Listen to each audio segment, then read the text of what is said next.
Hello friends. Did you know nearly 80% of those who watch my videos aren't subscribed?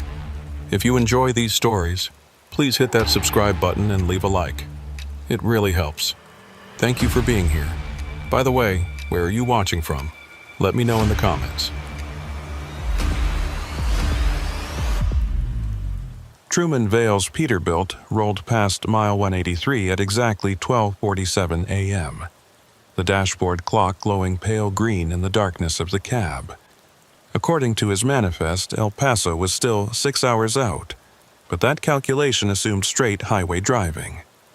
Out here in the mountain pass between Arizona and New Mexico, where the two-lane road coiled through rock formations and dropped into sudden valleys, the real time always stretched longer.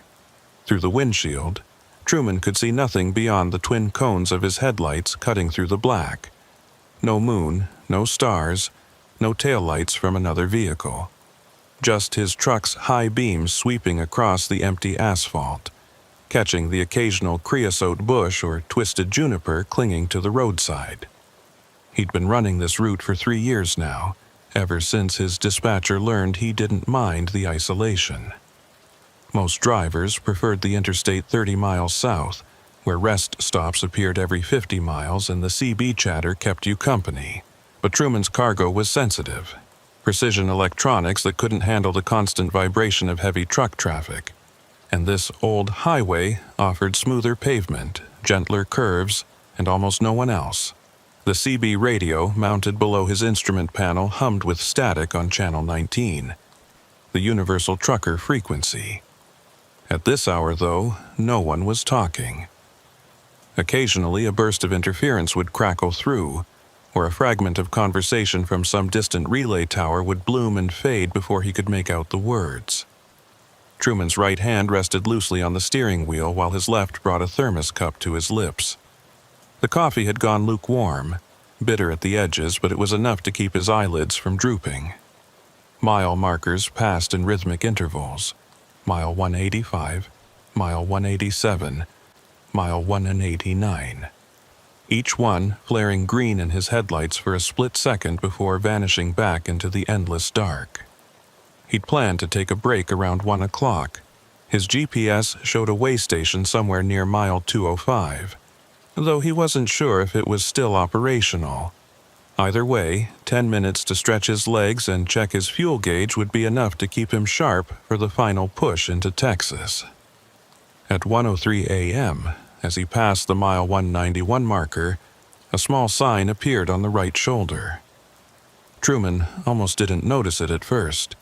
Desert highways were littered with forgotten markers, faded detour warnings from roadwork completed years ago, rusted reflectors that hadn't been maintained since the 80s. But as his truck closed the distance, he eased off the accelerator and let his speed drop. The sign was smaller than standard highway markers, its reflective strips dulled by dust and weather, but the text was still legible in his headlights. Service Road, 0.3 miles. An arrow pointed east into the darkness beyond the shoulder. Truman frowned. He'd driven this stretch dozens of times and had never seen that sign before. More to the point, his GPS showed nothing out here. No rest area, no way station, no services of any kind for another 14 miles. He glanced at the odometer, then back at the road. The turnoff appeared exactly where the sign had promised. A narrow strip of asphalt branching off to the right, unmarked except for a single faded yellow line running down its center. No lights, no indication of what lay at the end. For a few seconds, Truman considered driving past. His schedule was tight, and exploring unmarked roads in the middle of nowhere wasn't part of the plan. But his lower back was starting to ache from hours in the seat, and his fuel gauge had dropped lower than he'd like. If this service road led to an old truck stop or even just a wide turnaround, it might be worth the detour. He flipped on his turn signal, a habit even when no one else was around, and guided the Peterbilt onto the narrow road. The asphalt here was older, cracked in places, with weeds pushing through the edges. His headlights swept across low hills of scrub brush and scattered boulders. The road curved gently to the left, then straightened out, climbing a shallow grade. Truman kept his speed under 20, listening to the hum of his tires on the rough pavement, the faint rattle of his cargo in the trailer behind him. The CB radio crackled once, a burst of static that sounded almost like a voice, but it faded before he could make out any words. After about half a mile, the road leveled out and opened into a wide clearing. Truman's headlights illuminated a structure ahead, a long, low building with a flat roof and concrete walls, painted a faded tan that had bleached almost white under years of desert sun.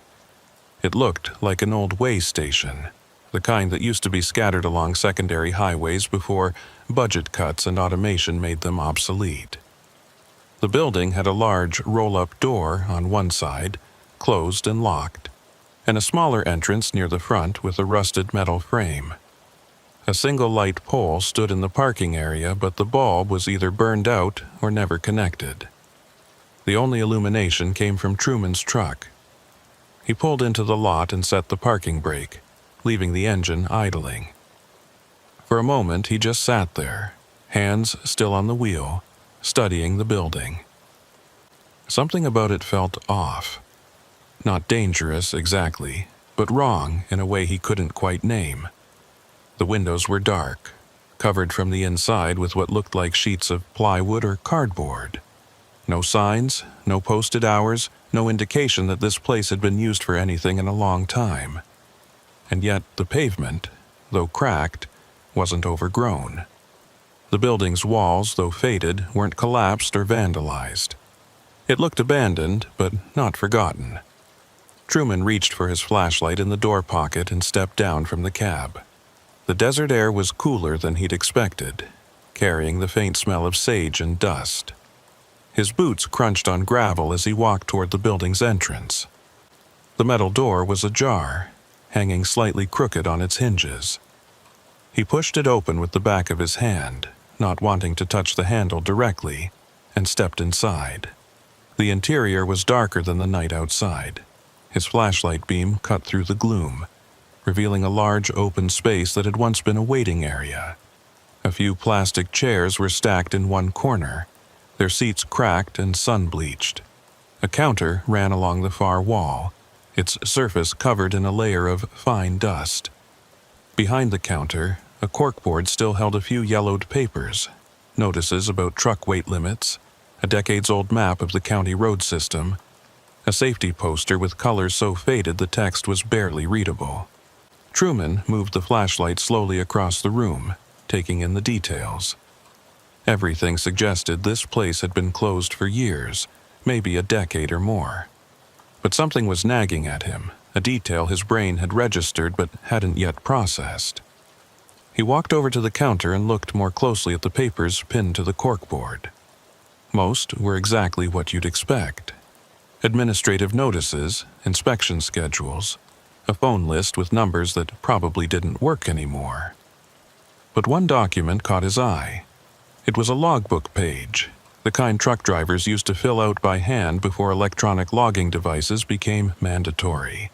The paper was crisp, not yellowed like the others, and the ink looked fresh. Truman leaned in closer, angling his flashlight to read the handwritten entries. The first thing he noticed was the date at the top of the page. November 3rd, 2025. Today's date. His pulse quickened slightly, a small jolt of adrenaline that made his fingers tighten around the flashlight. He scanned down the columns. Driver name, truck number, cargo, time in, time out. There were only 3 entries, all in the same neat handwriting. The first 2 names meant nothing to him, J. Corbin, D. Salazar. But the third entry made his breath catch in his throat. Truman stared at the page, his mind racing through explanations. A coincidence. There had to be other drivers with the initials T. Except his truck was a Peterbilt 579 and his unit number was 447. He glanced at his watch. 1:11 a.m. 2 minutes past the time written on the log. His hand was steady, but his heartbeat wasn't. He told himself this was some kind of prank. Maybe another driver with the same rig who'd stopped here earlier and decided to mess with whoever came next. But that didn't explain how they'd know he'd be here, on this road, at this exact time. He reached for the CB mic clipped to his belt, thumbing it on. Any units on Channel 19? This is Truman Vale near mile 191 on Old Route 9. Anybody out there familiar with the service road way station? His voice sounded too loud in the empty building, bouncing off the concrete walls. The CB crackled with static, then fell silent. He tried again, this time on Channel 17, a less common frequency some local drivers used. This is Truman Vale, Peterbilt 447, requesting any info on the old way station east of mile 191. Anybody copy? For several seconds there was nothing but the hiss of dead air. Then a voice broke through, male, low, distorted by static or distance. The words were clipped, hard to make out.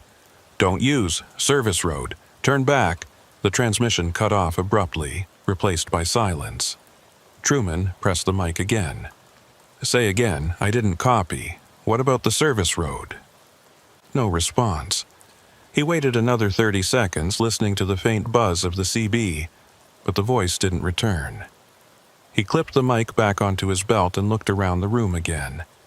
His instincts were screaming at him to leave, to get back in his truck and return to the main highway. But another part of him, the part that had kept him alive on the road for 20 years, wanted answers. If this was some kind of setup, he needed to know.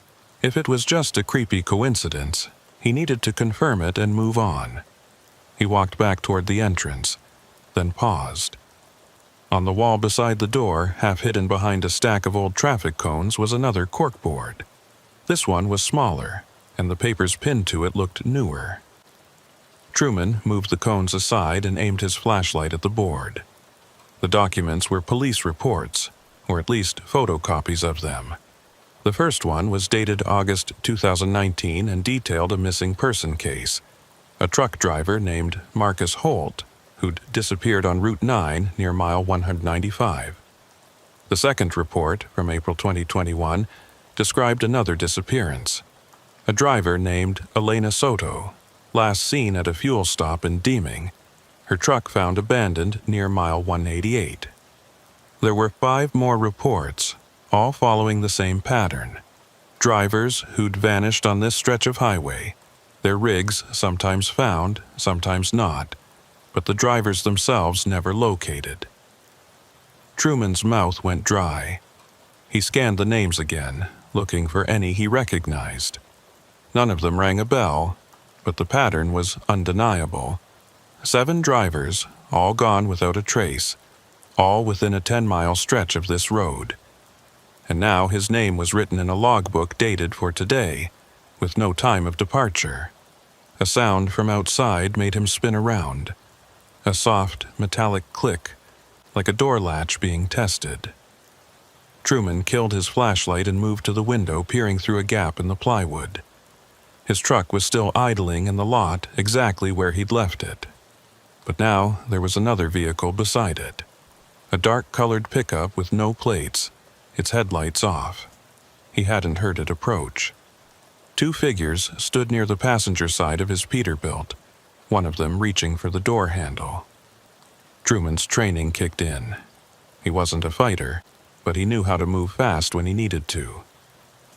He slipped out the back exit of the building, a door he'd noticed earlier that led to a loading area behind the way station. The night air hit him again, colder now, and he moved quickly but quietly along the side of the building, keeping to the shadows. From this angle, he could see the 2 figures more clearly. Both wore dark jackets and baseball caps pulled low. One of them was trying the driver's door of his truck, while the other stood watch, scanning the area with a handheld flashlight. Truman reached into his pocket and pulled out his keys. The panic button on his key fob would trigger the truck's alarm and horn, loud enough to wake the dead, and more importantly, loud enough to scare off anyone who didn't want attention. He pressed it once, hard. The Peterbilt's horn blasted across the clearing, a long, piercing wail that echoed off the hills. The two figures jerked back from the truck, momentarily frozen. Truman didn't wait to see what they'd do next. He sprinted toward the cab, keys in hand, and yanked open the driver's door. The figure who'd been trying the handle had already retreated to the pickup, and the engine roared to life. Truman threw himself into the seat, slammed the door, and released the parking brake in one motion. His foot hit the accelerator as the pickup's headlights snapped on, blinding him for a split second. The Peterbilt lurched forward, tires spinning on loose gravel before finding traction. Truman didn't bother with a three-point turn. He just aimed for the service road and floored it, the trailer swaying behind him as he picked up speed. In the rearview mirror, the pickup was following, but it wasn't gaining. Truman knew his rig couldn't outrun a light vehicle on straightaways, but he also knew these roads. If he could make it back to the highway, he'd have options. He kept the accelerator down, watching the narrow road unspool in his headlights, his knuckles white on the steering wheel. The turnoff to the main highway appeared faster than he'd expected, and he took the corner wide, feeling the trailer's rear wheels drift slightly before the weight settled. The pickup followed, its headlights filling his mirrors with harsh white light. But as soon as Truman merged onto the two-lane highway, the pickup fell back. He watched it slow, then stop at the edge of the service road, as if there were an invisible line it wouldn't cross. After a few seconds, it reversed, headlights sweeping across the desert, and disappeared back down the service road. Truman didn't slow down. He kept his speed at 70, 10 miles over the posted limit, and didn't touch the brakes until he saw the glow of a truck stop on the horizon 20 minutes later. When he finally pulled into the lot and killed the engine, his hands were shaking. He sat there for a long time, staring at the bright fluorescent lights of the building, listening to the tick of the cooling engine. Other trucks were parked in neat rows around him, their drivers asleep or inside getting coffee. Normal. Safe.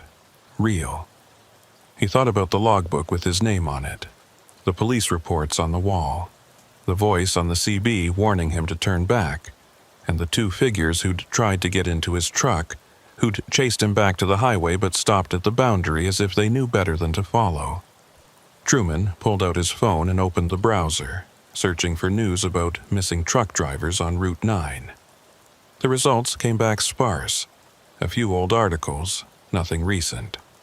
But buried in a local forum, he found a thread from 3 years ago. Anyone else creeped out by the old way station near mile 191?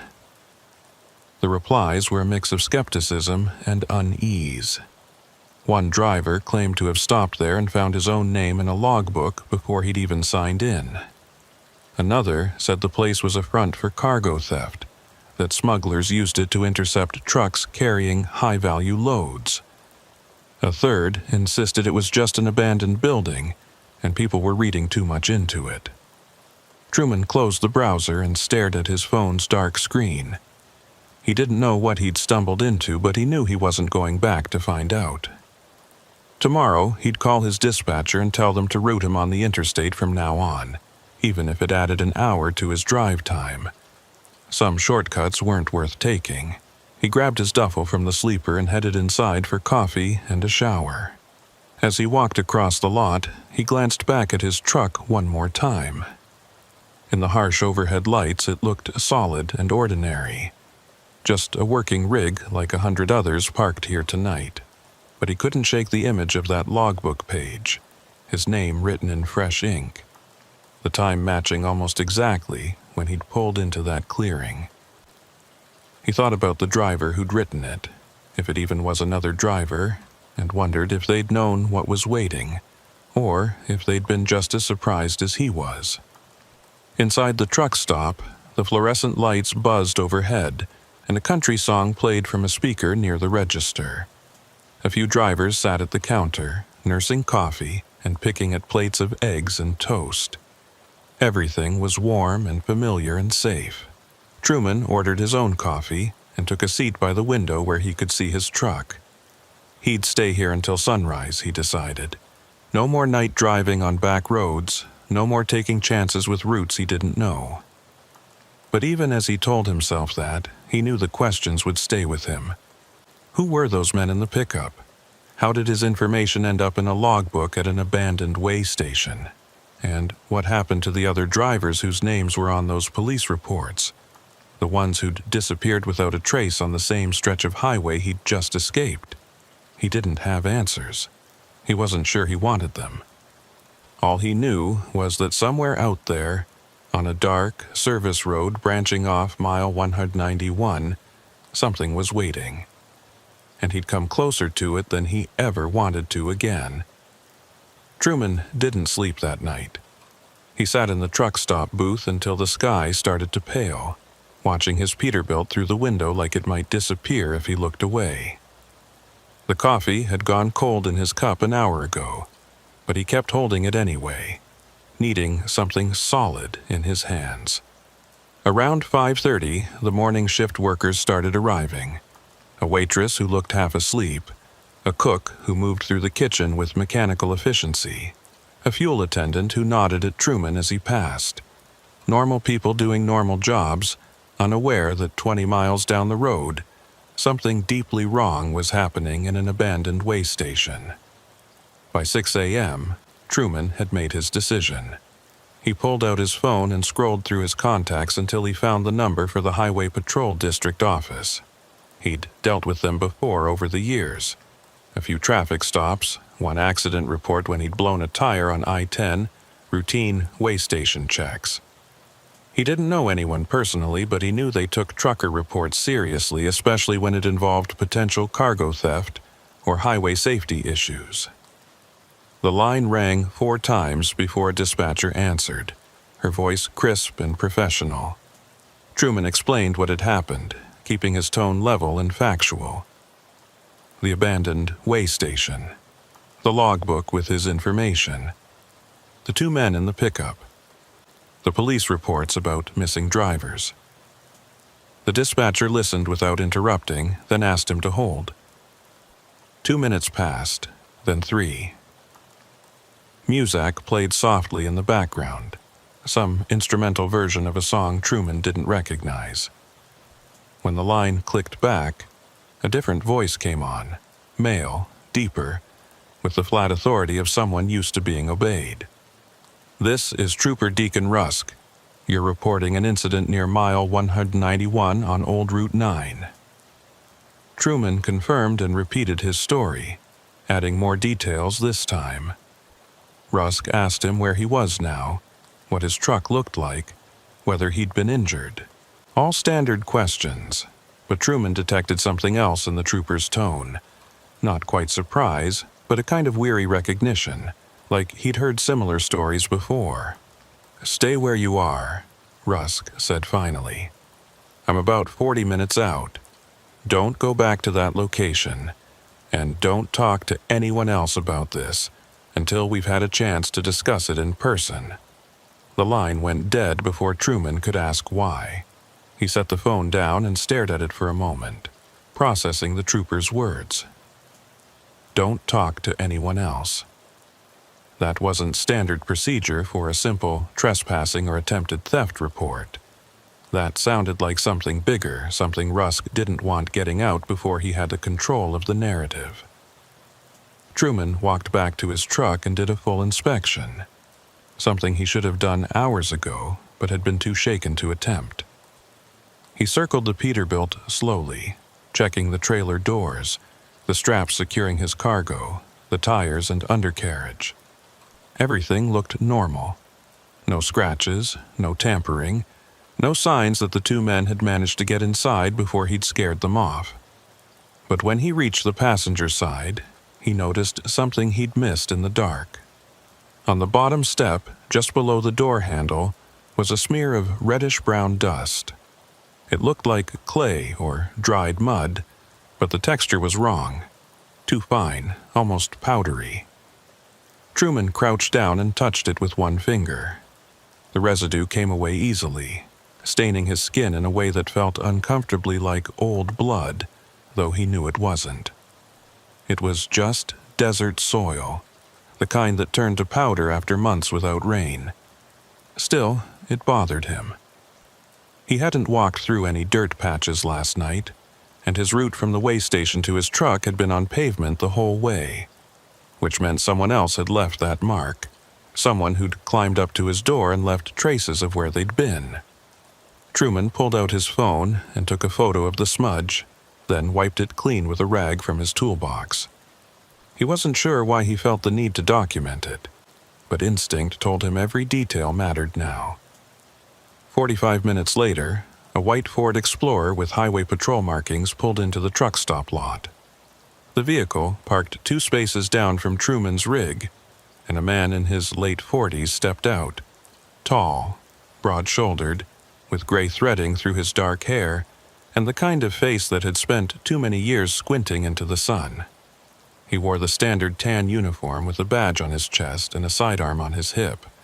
But what struck Truman most was the way he moved. Deliberate, cautious, like someone walking into a situation that might turn bad without warning.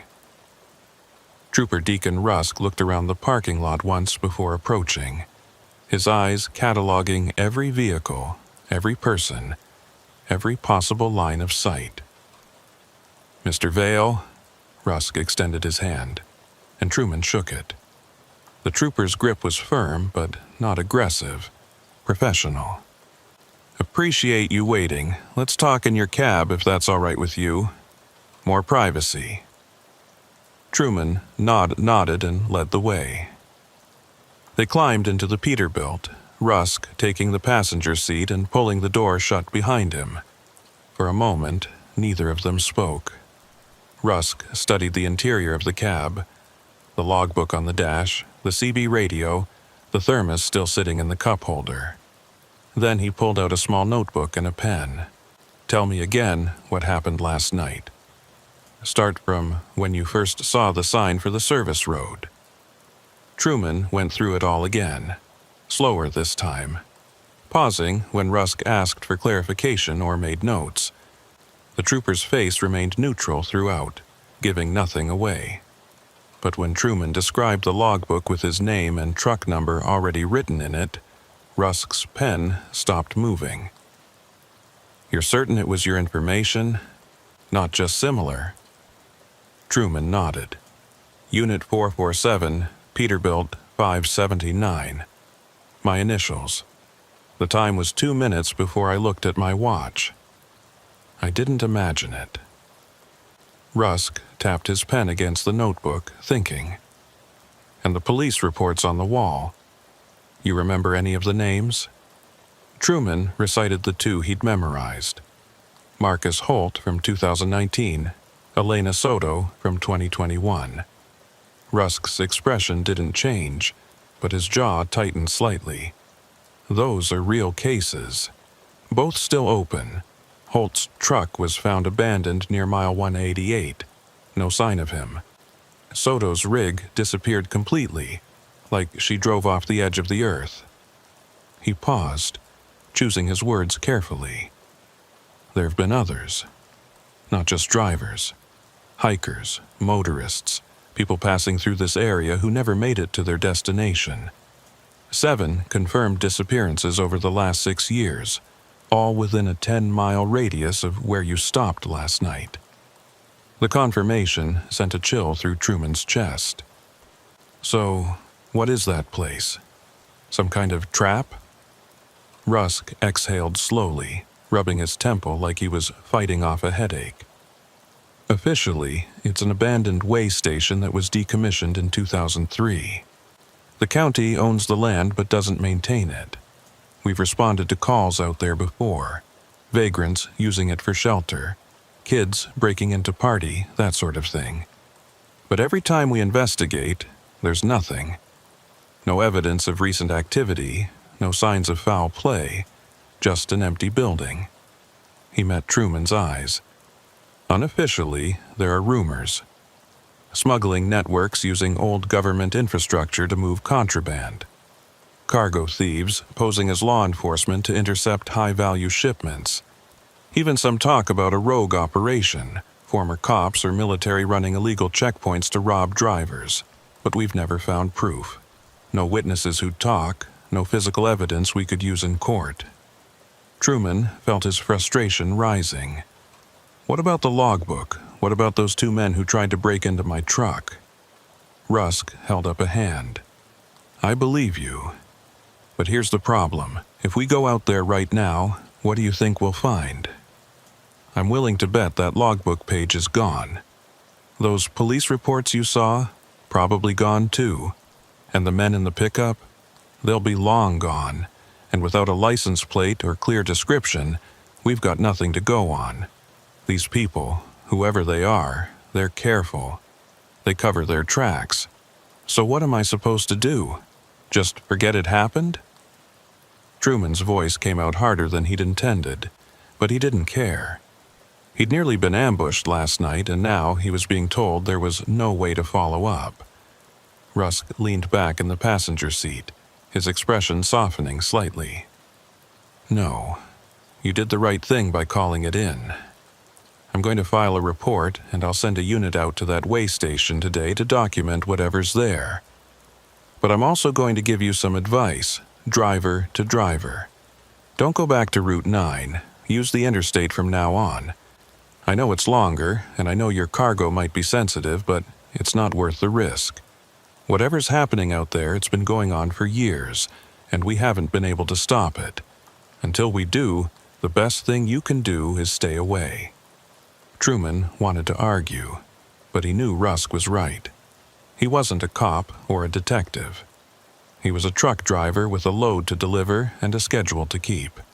Getting involved in whatever criminal operation was using that way station as a base wasn't his job. Still, the thought of just walking away sat poorly with him. What about the other drivers? The ones who disappeared? Do their families know you're still investigating? Rusk's silence was answer enough. After a moment, he said quietly, "Some cases go cold. Doesn't mean we stop caring. It just means we run out of leads." They sat in the cab for another few minutes while Rusk finished his notes and collected Truman's contact information. Before he left, the trooper reached into his jacket and pulled out a business card. "If you remember anything else, or if anyone contacts you about last night, call me directly. My cell's on the back." Truman took the card and studied it. Deacon Rusk, Highway Patrol, Criminal Investigations Division. The title made him pause. "You're not regular patrol?" Rusk shook his head. "I work missing persons and suspected human trafficking cases. Route 9 has been on my radar for 3 years. You're the first person who's called in a report and actually stuck around to talk to us. Most people just keep driving and try to forget what they saw." After Rusk left, Truman sat alone in his cab for a long time, turning the business card over in his hands. The sun was fully up now, the truck stop parking lot filling with morning traffic. He knew he should get back on the road, make up the time he'd lost, deliver his cargo to El Paso. But instead, he found himself thinking about the logbook. Not just the page with his name on it, but the other entries he'd seen. J. Corbin, D. Salazar. Were those real people? Had they stopped at that way station too? And if so, where were they now? He pulled out his phone and opened a search engine, typing in the names one at a time. The results were scattered and inconclusive. A few social media profiles that might or might not be the same people. No news articles. No missing person reports that matched. Either the names were fake, or the people behind them had disappeared so thoroughly that even the internet had forgotten them. Truman was about to close the browser when he noticed a forum post from a trucking community site. The thread was titled, "Weird Experiences on Route 9, Arizona-New Mexico Border." He clicked it open and started reading. The posts went back almost 5 years, and the stories were disturbingly similar to his own. drivers reporting strange signs directing them to unmarked service roads. Abandoned buildings with lights that seemed to turn on and off at random. Vehicles following them for miles before disappearing without explanation. One poster described finding a logbook at an old rest stop with his truck's VIN number already written in it, dated 3 days before he'd even taken the load. Another claimed to have been chased by a pickup with no plates after stopping at a way station that didn't appear on any map. The thread had dozens of replies, some skeptical, others sharing their own encounters. But what struck Truman most was the pattern. Almost every incident happened between mile 185 and mile 200, and almost every driver mentioned the same thing, a feeling of being watched, of being expected. Truman scrolled to the most recent post, dated just 2 weeks ago. The username was NightHollerA7, and the message was short. Drove Route 9 last night. Saw the service road sign at mile 191. Didn't take it, thank God. But I saw something in my mirror after I passed. A truck that looked like mine, same model, same color, turning onto that road. I slowed down to see if they needed help, but when I looked again, there was nothing there, just empty pavement. I don't know what I saw, but I'm never running that road again. Truman had stomach tightened. He thought about the voice he'd heard on the CB, the warning to turn back. Had that been another driver trying to help, or something else? He bookmarked the forum thread and closed his browser, feeling more unsettled than before. Knowledge was supposed to bring clarity, but all he'd found were more questions. Around 9 a.m., Truman finally started his truck and pulled out of the parking lot. He'd rerouted his GPS to take the interstate, adding an extra hour to his drive time. His dispatcher wouldn't be happy, but he'd deal with that later. As he merged onto the highway, he kept checking his mirrors, half expecting to see a dark pickup following him. But the road behind him stayed empty, just a normal stream of morning traffic heading east toward Texas. He was 50 miles past the truck stop when his CB radio crackled to life. At first, it was just static, the usual background noise of a dozen conversations happening on different channels. But then a voice cut through, clear and distinct, speaking directly to him. Truman Vale, Peterbilt 447. You made a mistake last night. Truman's hand shot to the CB mic, but before he could respond, the voice continued. You saw something you weren't supposed to see. You talked to people you weren't supposed to talk to. That makes you a problem. The transmission cut off, replaced by silence. Truman's heart was pounding now, adrenaline flooding his system. He scanned the road around him, nothing but passenger cars and a few other trucks, all of them maintaining normal speed and distance. No dark pickups, no vehicles closing in. He keyed the mic. Who is this? Identify yourself. No response. He tried again on channel 19, then channel 17, then every other frequency he could think of. Nothing.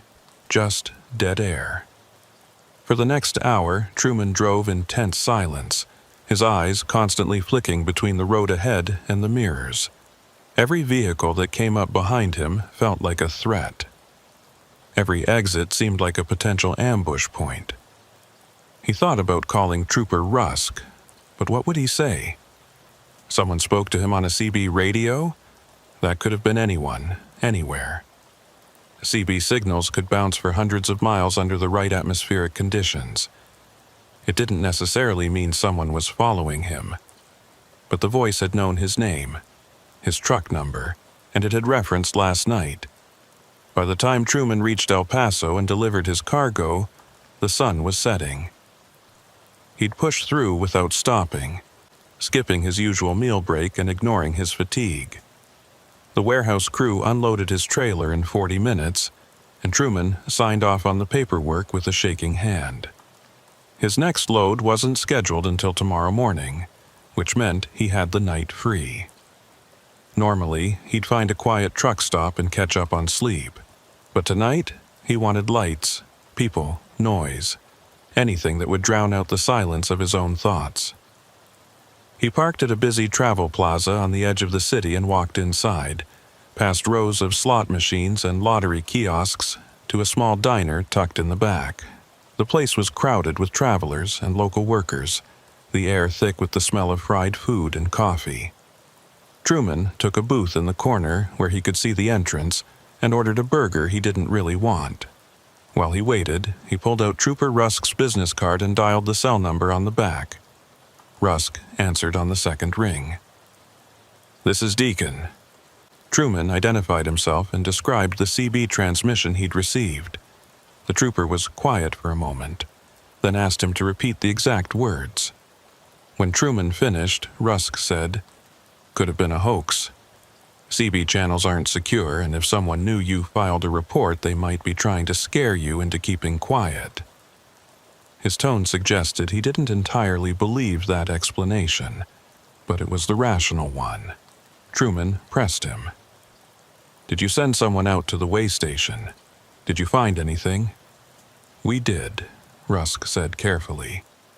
The building was empty. No logbook, no police reports on the wall, no signs of recent activity. Just dust and old furniture. Truman felt a surge of frustration. "So you're saying I made it up?" Rusk cut him off. "I'm saying exactly what I told you this morning. These people are careful. They clean up after themselves. But here's something I didn't mention earlier. We found tire tracks in the dirt behind the building. Recent ones, probably from last night. 2 sets, both consistent with a light truck or SUV. We're running the tread patterns, but it's going to take time." That was something, at least.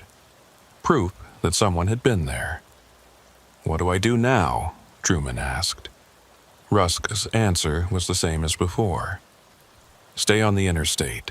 Don't engage if anyone contacts you again, and keep me updated if anything else happens." They ended the call, and Truman sat staring at his phone. He felt like he was caught in a story with no resolution, just an endless series of questions leading nowhere. His food arrived, and he forced himself to eat, though every bite tasted like cardboard. Across the diner, a waitress moved between tables, refilling coffee and chatting with regulars. She was older, maybe in her 60s, with short gray hair and a name tag that read Birdie. Truman watched her absently, envying the simplicity of her routine. She probably went home every night to the same house, the same bed, the same safe, predictable life. She didn't have to worry about mysterious way stations, or men in dark pickups, or voices on the radio that knew her name. When Birdie came by to refill his coffee, she noticed his expression. "Long day?" she asked, her tone kind. Truman managed a tired smile, something like that. She lingered for a moment, studying him with the practiced eye of someone who'd spent years reading people. "You're a driver, aren't you? I can always tell. You've got that look, like you're still moving even when you're sitting still." Truman nodded. 20 years on the road. Birdie poured his coffee and set the pot down on the table. "My late husband was a driver. He used to say the hardest part wasn't the driving, it was the things you saw that you couldn't do anything about. He'd come home sometimes with this weight on him, and I knew he'd seen something that bothered him. But he'd never talk about it, just said it was part of the job." Truman looked up at her, surprised by the openness in her voice. "Did he ever tell you what kind of things?"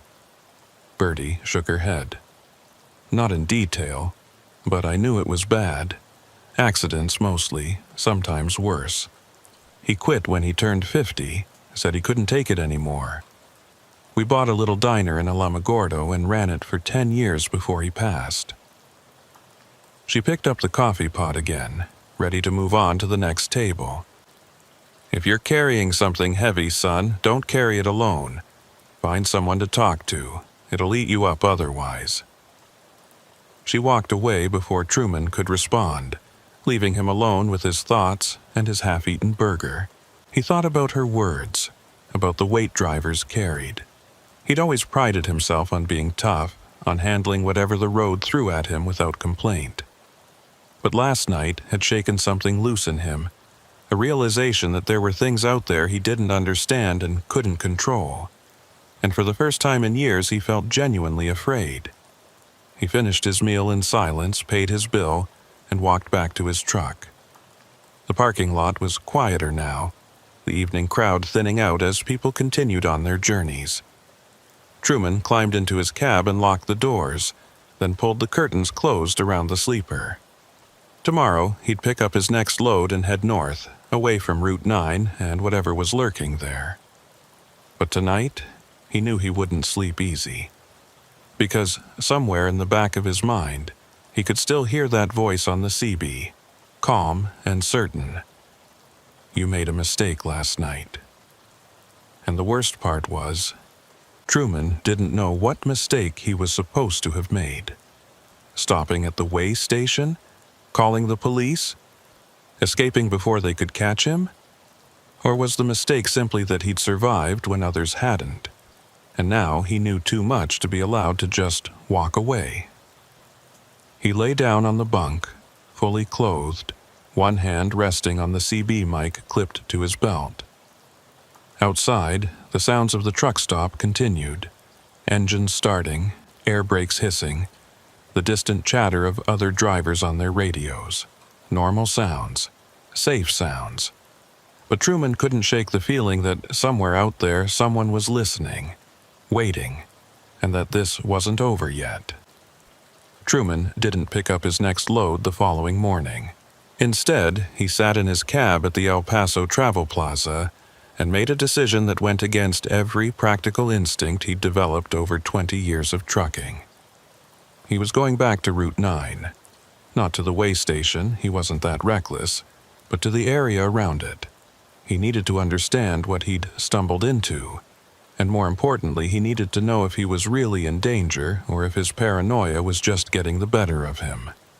The CB transmission had rattled him more than he wanted to admit, but in the clear light of morning, he could almost convince himself it had been a prank or a coincidence. Almost. He spent the morning at a library branch in downtown El Paso, using their public computers to dig deeper into the missing person cases Trooper Rusk had mentioned. The library was quiet, mostly empty except for a few students and elderly patrons reading newspapers.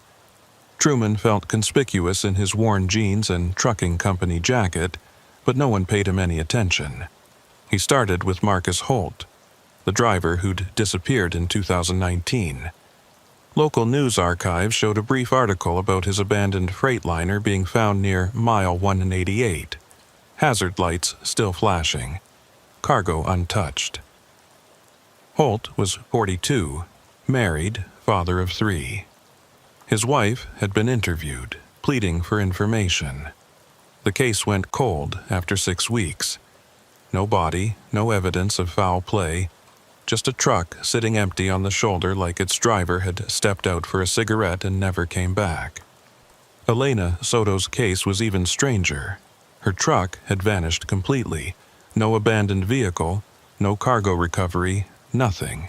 She'd checked in with her dispatcher at a fuel stop in Deeming, said she'd be taking Route 9 to save time, and was never heard from again. Her GPS tracker showed her route until mile 192. Then the signal went dark.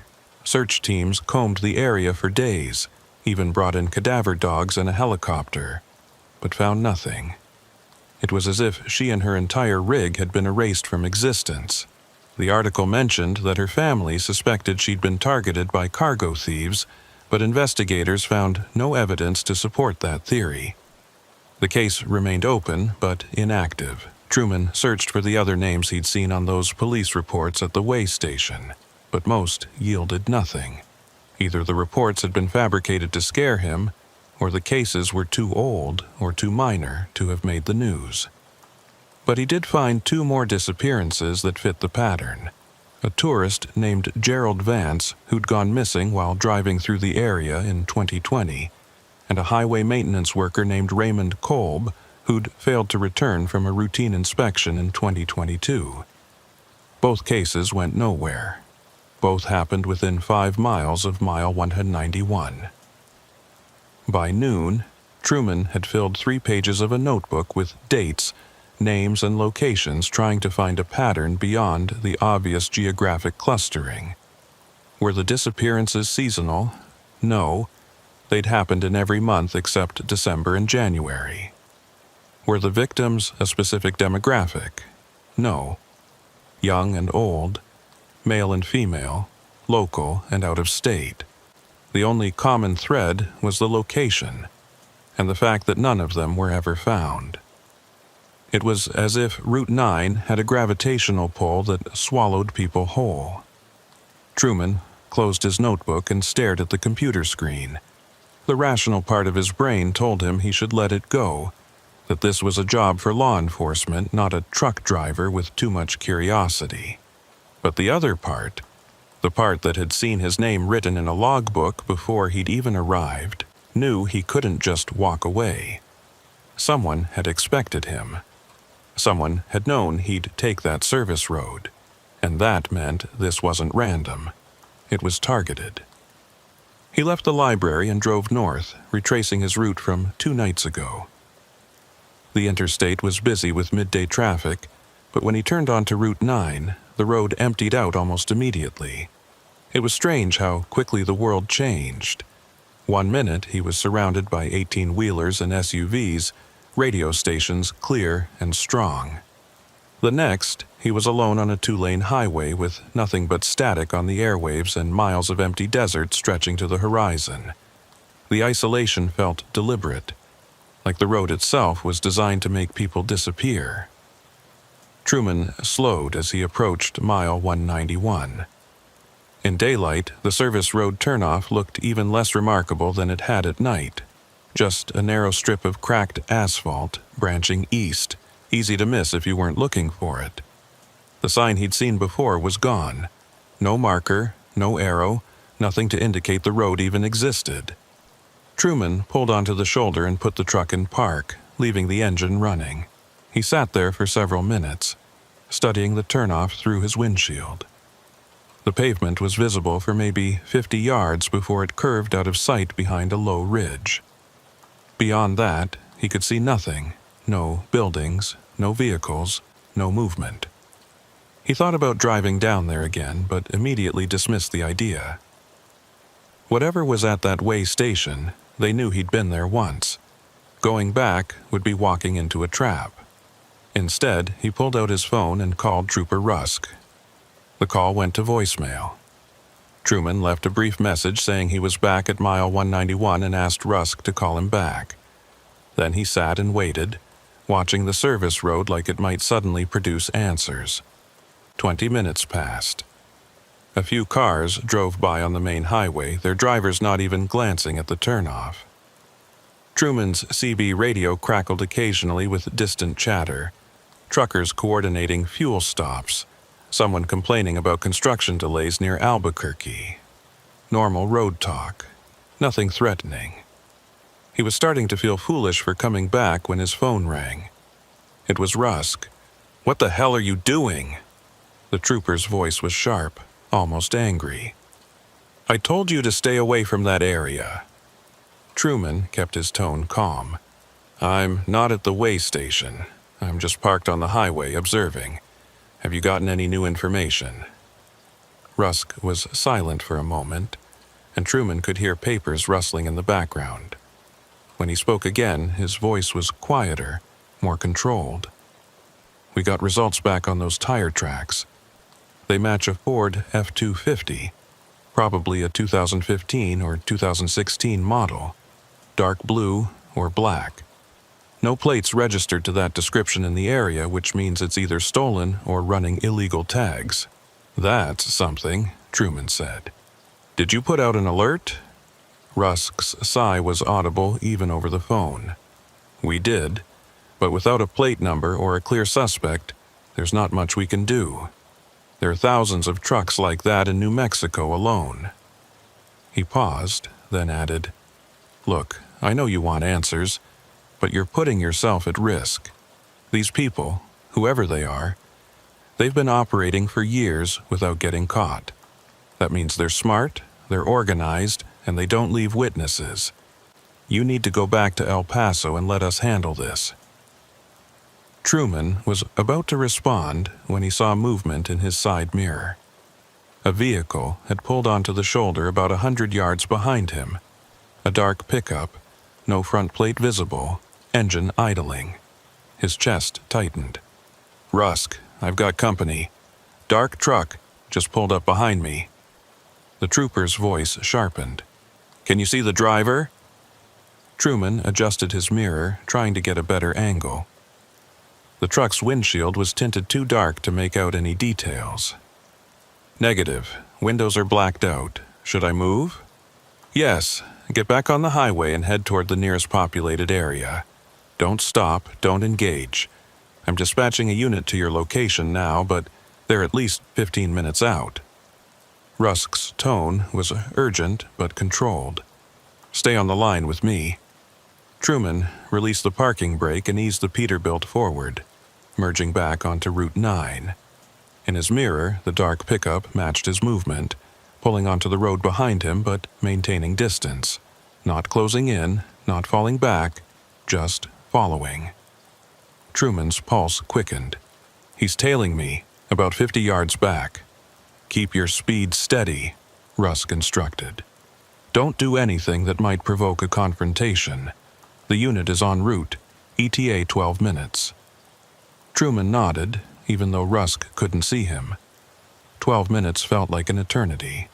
He watched the speedometer, keeping it right at 55, and kept glancing at his mirrors. The pickup stayed exactly where it was, matching his speed with eerie precision.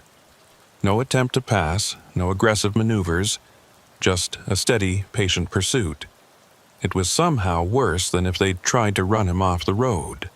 This felt calculated. "Rusk, this doesn't feel like road rage. They're not trying to overtake me. They're just watching." Truman's voice was steady, but his hands were slick with sweat on the steering wheel. The trooper's response was grim. "They're testing you, seeing if you'll panic, if you'll make a mistake. Don't give them one, just keep driving." The miles crawled by. Truman passed mile 195, then mile 198. Still, the pickup followed, a dark shadow in his mirrors. He tried to get a look at the license plate, but either it was missing or covered in mud. He couldn't tell which. His CB radio crackled, and for a second he thought it might be another threatening message. But it was just static, the empty hiss of dead air. At mile 203, Truman spotted something up ahead. A rest area, one of the official state-maintained ones with bathrooms and vending machines.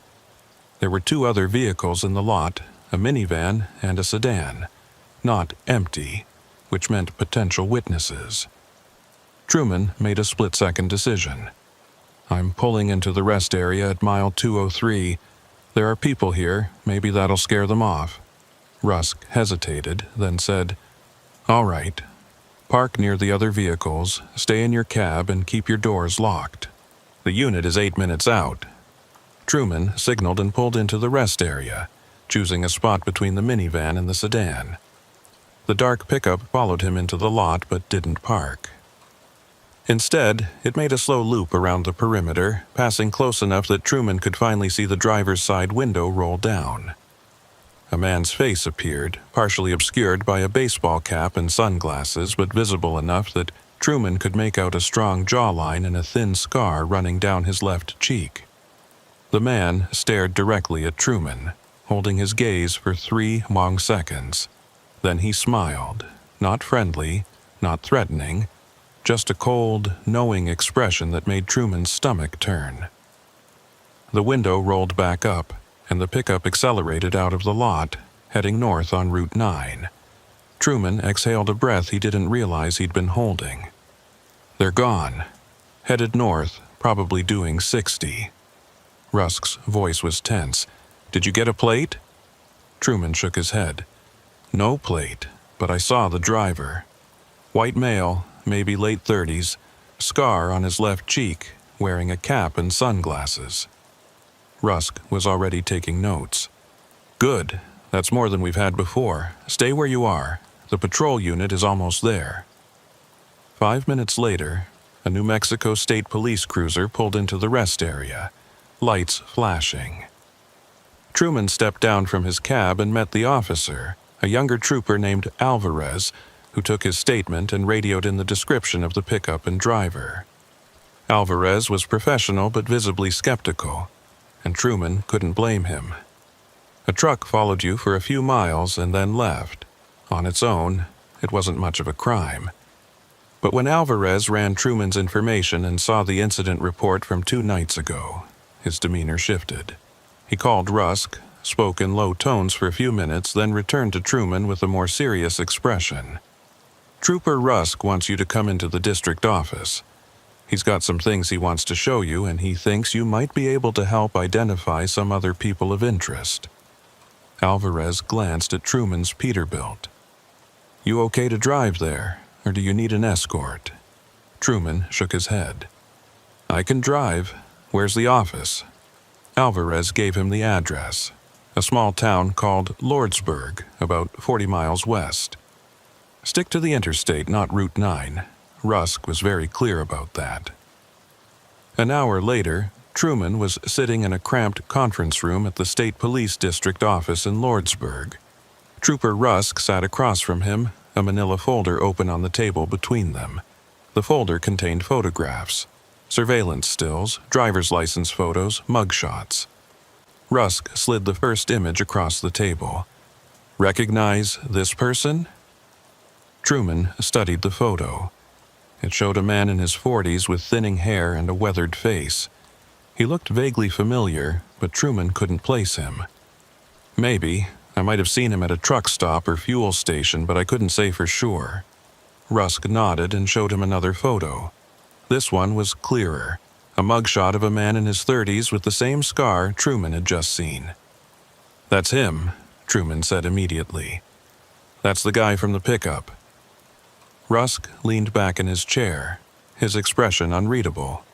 "His name is Victor Salton, ex-military, dishonorably discharged in 2014 for conduct violations. He's got a record: assault, theft, suspected involvement in a smuggling operation out of El Paso. We've had him on our radar for years, but we've never been able to make anything stick. Witnesses disappear, evidence goes missing, and Salton always has an alibi." Truman felt a chill run down his spine. "You think he's behind the disappearances?" Rusk pulled out another photo, this one showing a group of men standing next to a semi-truck. Salton was among them, along with 2 others Truman didn't recognize. "We think he's part of a crew. They target high-value cargo, electronics, pharmaceuticals, anything that can be moved and sold quickly. They use the old way station as a staging area. Drivers get diverted there under false pretenses, and once they're isolated, the crew takes the cargo and disposes of the driver."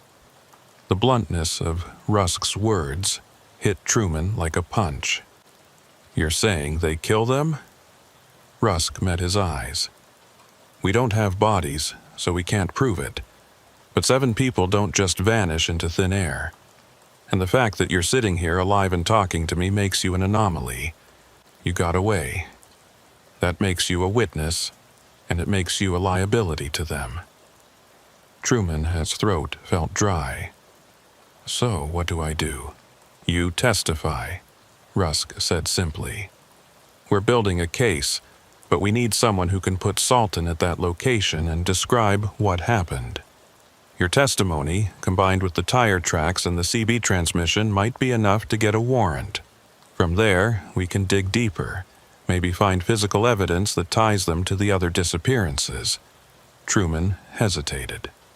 "And if I testify, what happens to me? Do I get protection, or do I just become a bigger target?" Rusk didn't sugarcoat it. "I can't promise you'll be safe. These people are dangerous. But I can promise we'll do everything in our power to bring them in before they have a chance to come after you." He tapped the folder. "Right now, you're the best lead we've had in 3 years. I need you to help us close this." Truman thought about the logbook with his name in it. The police reports on the wall. Marcus Holt and Elena Soto and all the others who'd driven down that service road and never come back. He thought about their families, still waiting for answers that might never come. And he thought about the scar-faced man in the pickup, smiling at him like they shared a secret. He couldn't let that stand.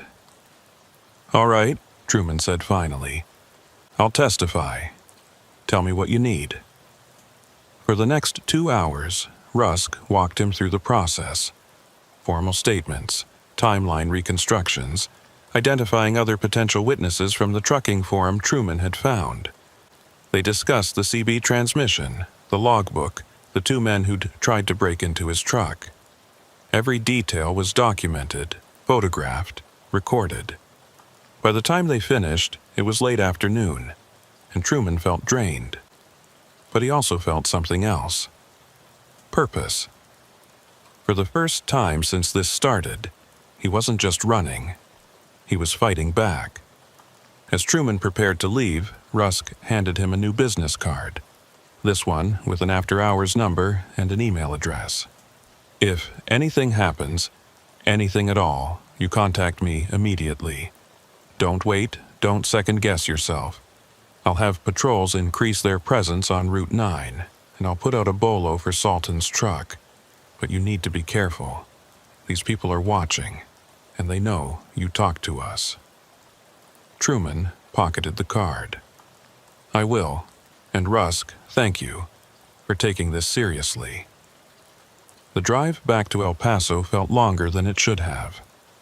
Truman kept his speed steady, his eyes on the mirrors, his CB radio tuned to channel 19. Other truckers chattered about weather and traffic, their voices a comforting background noise. He didn't join the conversation, just listened, letting the normalcy of it wash over him. But in the back of his mind, he couldn't stop thinking about Victor Salton's smile, cold and knowing, like a predator sizing up prey. When Truman finally pulled into the travel plaza that night, he parked under the brightest light he could find, nose out, with a clear view of the entrance. He did a full walk-around of his truck, checking every lock, every strap, every panel. Everything was secure, but he didn't feel secure. He felt exposed, like he was standing on a stage with a spotlight on him and 1,000 eyes watching from the darkness beyond. Inside the plaza, he bought a cup of coffee and a sandwich he didn't taste. He sat at a table near the window, his back to the wall, and watched the parking lot. Trucks came and went, drivers moving through their routines with the weary efficiency of people who'd done this 1,000 times. No one paid him any attention. No dark pickups, no suspicious vehicles, no men with scars. Just normal people living normal lives. But Truman knew better now. He knew that underneath the surface of this normal, everyday world, there were currents running dark and deep. There were people who saw drivers like him not as human beings, but as opportunities. And there were places like that way station at mile 191, where the rules didn't apply and anything could happen. He'd survived one encounter with that world. He wasn't sure he'd survive another. His phone buzzed with a text from Rusk. Warrant approved.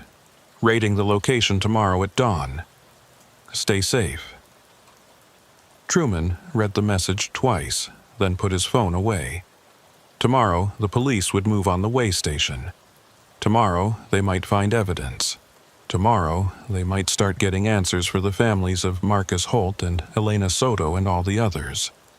But tonight, Truman was alone with his coffee and his thoughts, and the growing certainty that this wasn't over. Not yet. He finished his meal and returned to his truck, climbing into the sleeper and drawing the curtains. He didn't undress, didn't even take off his boots. He just lay there in the darkness, listening to the sounds of the travel plaza outside.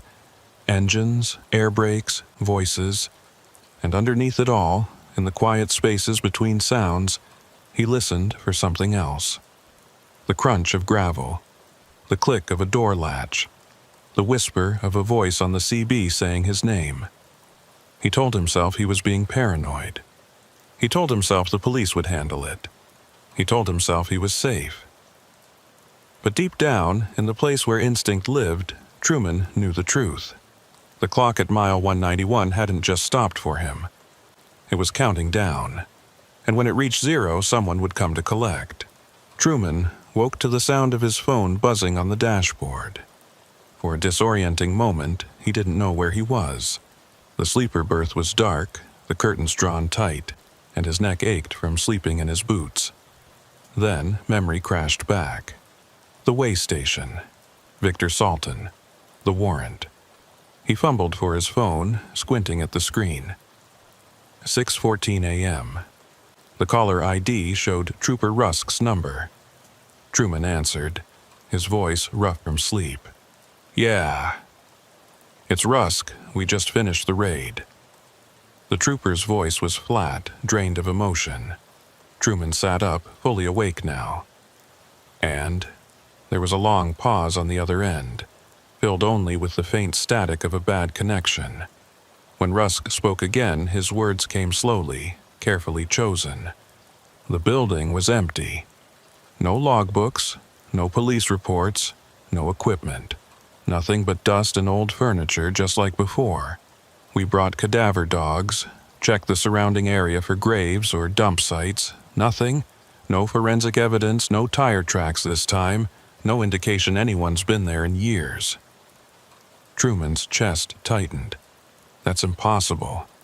I was there 3 days ago. There were tire tracks. You confirmed it. Rusk's sigh was audible. I know. But either they cleaned the scene completely, or... He trailed off. Truman finished the thought.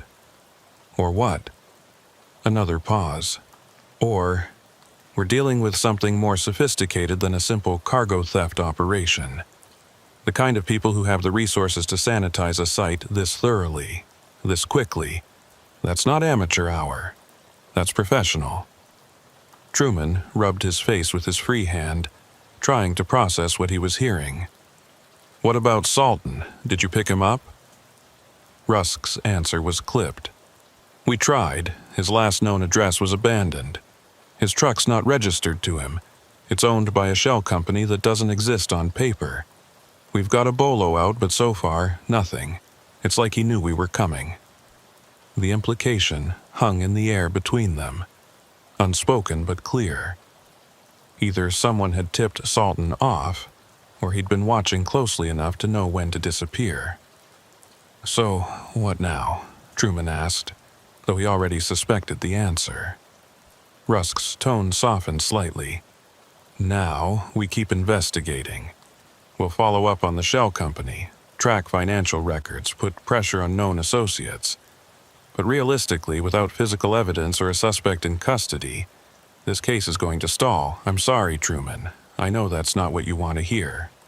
It wasn't. But Truman had been around long enough to know how these things went. Cases went cold, leads dried up, people moved on. What about me? Am I still at risk? I don't know, Rusk admitted.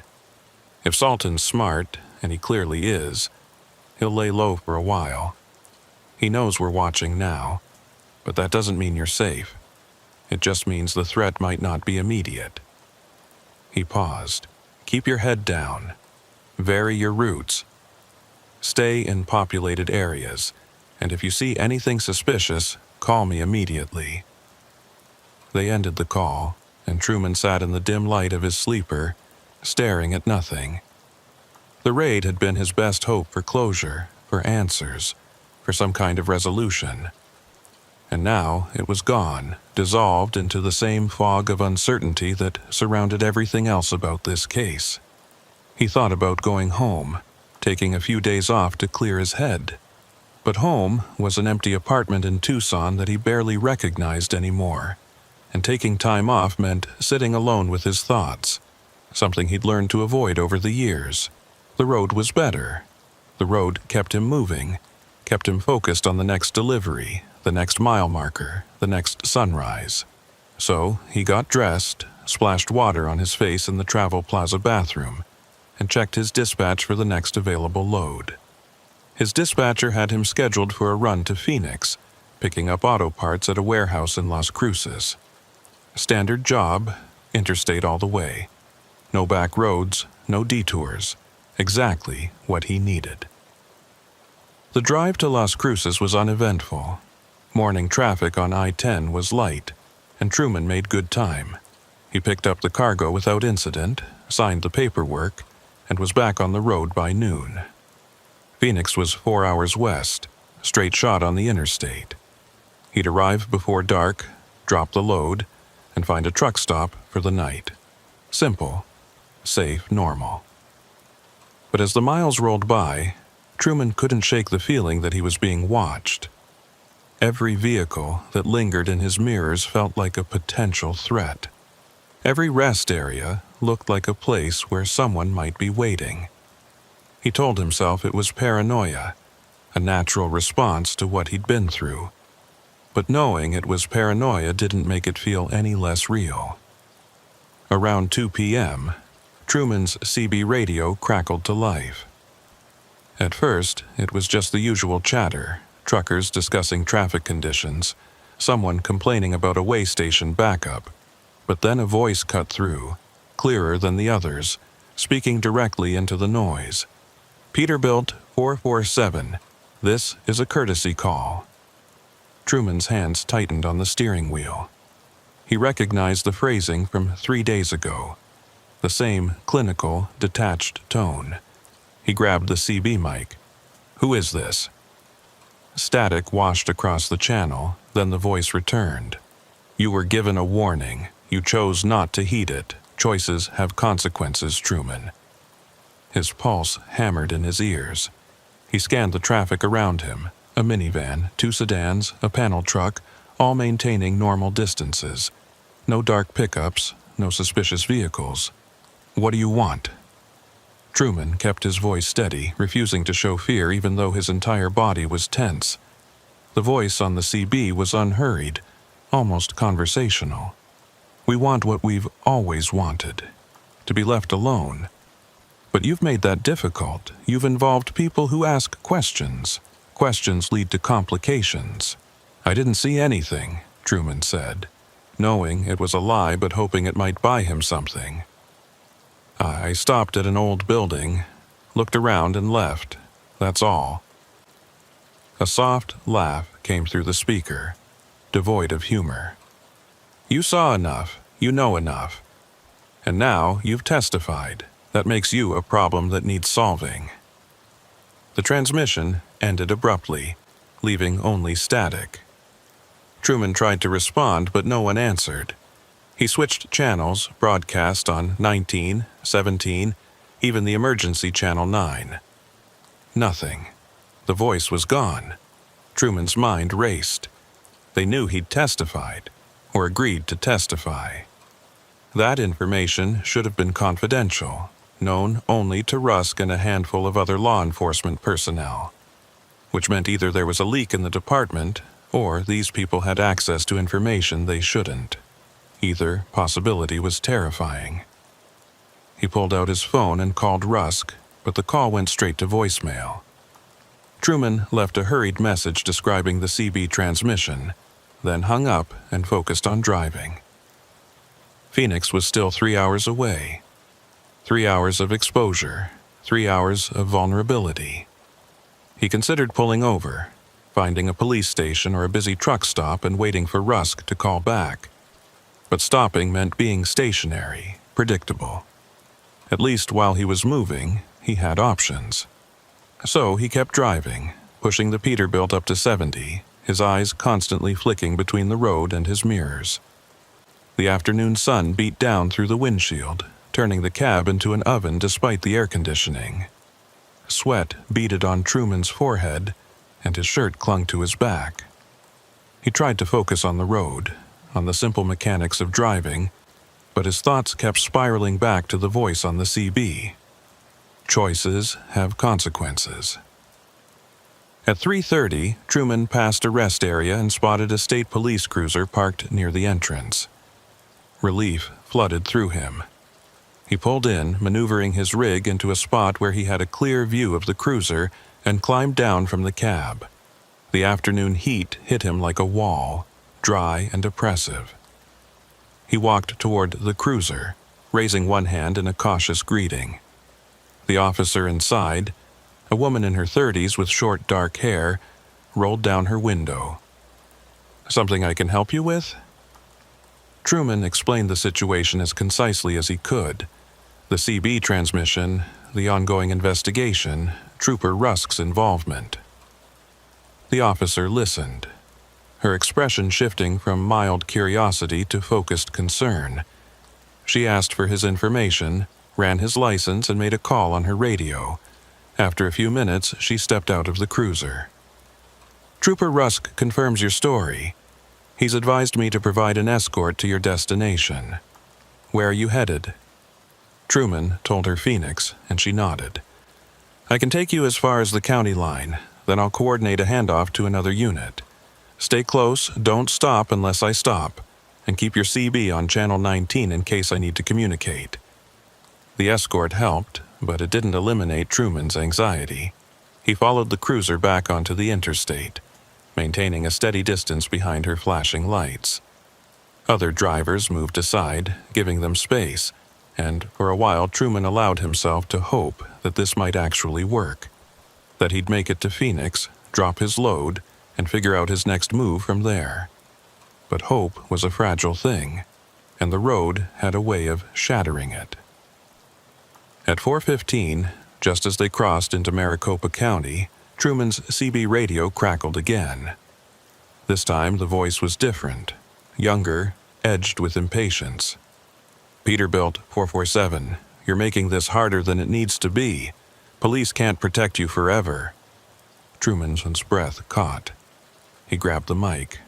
"I've got a state police escort. Whatever you're planning, it's not going to work." A pause, then the voice responded with something that chilled him more than any threat. "We know. We're counting on it." The words were still echoing in Truman's mind when he saw the vehicle ahead. A dark pickup, no plates, pulled onto the shoulder about a quarter-mile up the road. The state police cruiser was already passing it when Truman realized what was happening. The pickup accelerated hard, merging into traffic directly behind the cruiser, inserting itself between Truman and his escort. Truman hit his horn, a long blast to warn the officer, but the cruiser was already too far ahead to see the pickup in her mirrors. And then, with a precision that spoke of planning, the pickup slowed abruptly, forcing Truman to brake hard. His trailer swayed, cargo shifting in the back, and by the time he'd regained control, the cruiser was gone, disappeared around a bend, unaware that she'd lost her charge. Truman was alone on the highway with the dark pickup directly in front of him. He could see the driver now, a silhouette behind tinted glass, one hand resting casually on the window frame. The pickup slowed further, dropping to 45, then 40. Truman's options flashed through his mind. He could try to pass, but the pickup would just match his speed and block him.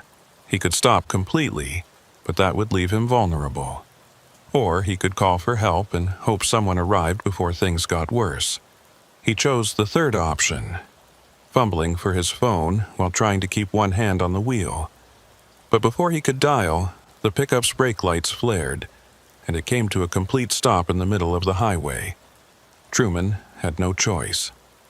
He slammed on his brakes, feeling the Peterbilt shudder as the air brakes engaged, the trailer fishtailing slightly before the whole rig ground to a halt. They were stopped in the right lane of I-10, traffic whipping past on the left, horns blaring. The pickup's driver door opened, and a man stepped out, not Victor Salton, but someone else, younger, wearing dark jeans and a black jacket. He walked toward Truman's truck with the calm confidence of someone who knew he had control of the situation. Truman's hand went to the door lock, confirming it was engaged, and he reached for the CB mic. Officer needs assistance, I-10 eastbound near mile marker. He didn't get to finish. The man outside pulled something from his jacket. Not a weapon, but a small rectangular device. He held it up so Truman could see it through the windshield, then pressed a button. Truman's truck died, not gradually, but instantly. Engine cutting out, dash lights going dark, even the CB radio falling silent. For a moment, Truman sat in stunned disbelief, staring at the lifeless controls. Then, understanding hit. A kill switch. They'd installed something on his truck, probably while he'd been inside the travel plaza last night. Something that could remotely disable the electronics. He tried the ignition. Nothing. The engine wouldn't even turn over. He was trapped in a dead vehicle in the middle of a busy highway, completely at their mercy. The man outside tapped on the driver's window with one knuckle, the sound sharp and insistent. When Truman didn't respond, the man held up the device again and made a turning motion indicating Truman should roll down the window. Truman shook his head. The man's expression didn't change. He walked around to the passenger side, out of Truman's line of sight. Truman heard a metallic scraping sound, then a louder bang, and realized with sick certainty that they were breaking in. He lunged for his phone, but his hands were shaking so badly he could barely unlock the screen. He managed to dial 911 just as the passenger door wrenched open, and the man climbed into the cab. The 911 operator's voice was tinny and distant. 911, what's your emergency? Truman tried to speak, but the man grabbed the phone from his hand and ended the call with a single swipe. Then he sat back in the passenger seat, studying Truman with cool appraisal. Up close, Truman could see he was young, maybe mid-20s, with pale eyes and a face that held no emotion whatsoever. You should have stayed away, the man said quietly. All of this could have been avoided. Truman's voice came out hoarse. What do you want? The man reached into his jacket again, and this time Truman flinched, expecting a weapon. But instead, the man pulled out a folded piece of paper and set it on the dashboard between them. A reminder. You saw something you weren't supposed to see. You talked to people you weren't supposed to talk to. And now you need to understand the consequences of those choices. He tapped the paper. Open it. With shaking hands, Truman unfolded the paper. It was a photocopy of a police report, one of the ones he'd seen on the wall at the way station. But this time, the name at the top wasn't Marcus Holt or Elena Soto. It was his own, Truman Vale. The report was dated today. Location of incident, I-10 eastbound, mile 184. Status, missing. Last seen operating Peterbilt, 447. No body recovered. Investigation ongoing. The words blurred as Truman stared at them, his mind refusing to process what he was seeing. This was a threat, a preview, a promise of what would happen if he didn't fall in line. The man spoke again, his tone almost gentle. We're not here to hurt you. We're here to give you a choice. You can walk away from this. Tell Trooper Rusk you were mistaken, that you didn't see anything conclusive at the way station. Withdraw your testimony. Move on with your life. Or, he gestured at the paper, you can become another statistic. Another driver who disappeared on a lonely stretch of highway. It's your decision. Truman's throat was bone dry. And if I agree, how do I know you won't come after me anyway? The man smiled, and it was the most unsettling thing Truman had seen yet. A smile that didn't reach his eyes, mechanical and empty. You don't. But you have our word that as long as you stay quiet, you're not worth the effort. We have bigger concerns than one truck driver who saw too much. Forget about mile 191, forget about Victor Salton, and we forget about you. Before Truman could respond, the sound of sirens cut through the air. The man's expression flickered, not fear, but annoyance. He reached over and pressed a button on the device he'd used to kill the truck. The dashboard lights blinked back to life, and Truman heard the engine rumble back to power. The man opened the passenger door and stepped down, pausing to look back at Truman one more time. "Smart choice," he said, as if Truman had already agreed. Then he was gone, jogging back to the pickup. The vehicle roared to life and accelerated onto the shoulder, disappearing into traffic before Truman could even think to note the direction. 2 state police cruisers arrived 30 seconds later, lights flashing, officers rushing to Truman's truck with hands on their holsters. The female officer who'd been escorting him was among them, her face tight with concern and anger. "What happened? Are you hurt?" Truman opened his mouth to tell her everything. The pickup, the man in the cab, the kill switch, the paper that was still sitting on his dashboard. But then he thought about the photocopy with his name on it, the casual certainty in the man's voice, the promise of consequences, and he hesitated. "Truck stalled," he heard himself say. "I don't know why, it just died in the middle of the highway." The lie tasted bitter, but it came out smoothly. The officer frowned, clearly not convinced. "We received a 911 call from this number. Lasted about 2 seconds before it was disconnected. You sure that's all that happened?" Truman nodded, forcing himself to meet her eyes. "Must have been a pocket dial. I was panicking when the truck died. Thought I was going to get rear-ended." The officers searched the area, checked Truman's truck for tampering, and took his statement. They found nothing. The kill switch, if it even existed, was hidden too well for a roadside inspection. Eventually, they let him go with a warning to get his electronics checked at the next service center. Truman drove the remaining hour to Phoenix in silence, his mind replaying the encounter over and over. When he finally reached the warehouse and unloaded his cargo, it was almost dark. He found a truck stop on the outskirts of the city and parked under the lights, but he didn't go inside. He just sat in his cab, staring at the photocopy of the police report with his name on it. His phone rang. Trooper Rusk. Truman stared at the screen for a long moment before answering. "Truman, the officer who escorted you said your truck stalled. You didn't mention anything else? No contact with suspicious vehicles?" Truman's mouth opened, and for a second he was going to tell the truth. But then he thought about the empty raid, the sanitized crime scene, the way Salton had disappeared like smoke. He thought about 7 other people who'd tried to fight back and ended up as names on police reports, their families still waiting for answers that would never come.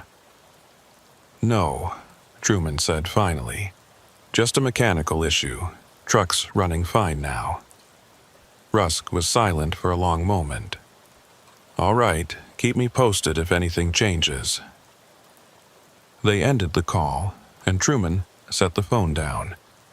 He knew he'd just made a choice. Not the choice he wanted to make, but the only one that felt like it might keep him alive. He thought about Marcus Holt, stopping on the shoulder with his hazard lights flashing. He thought about Elena Soto, checking in at a fuel stop and never being heard from again. He thought about all the others whose names he'd seen on those reports.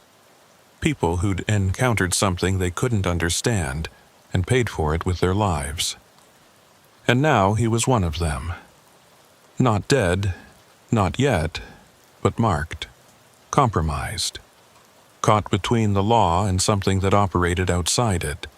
Something with resources and reach and the patience to wait for the right moment. Truman folded the photocopy and tucked it into his logbook, a reminder of the promise that had been made. "As long as you stay quiet." The words echoed in his mind as he finally climbed into the sleeper, too exhausted to undress.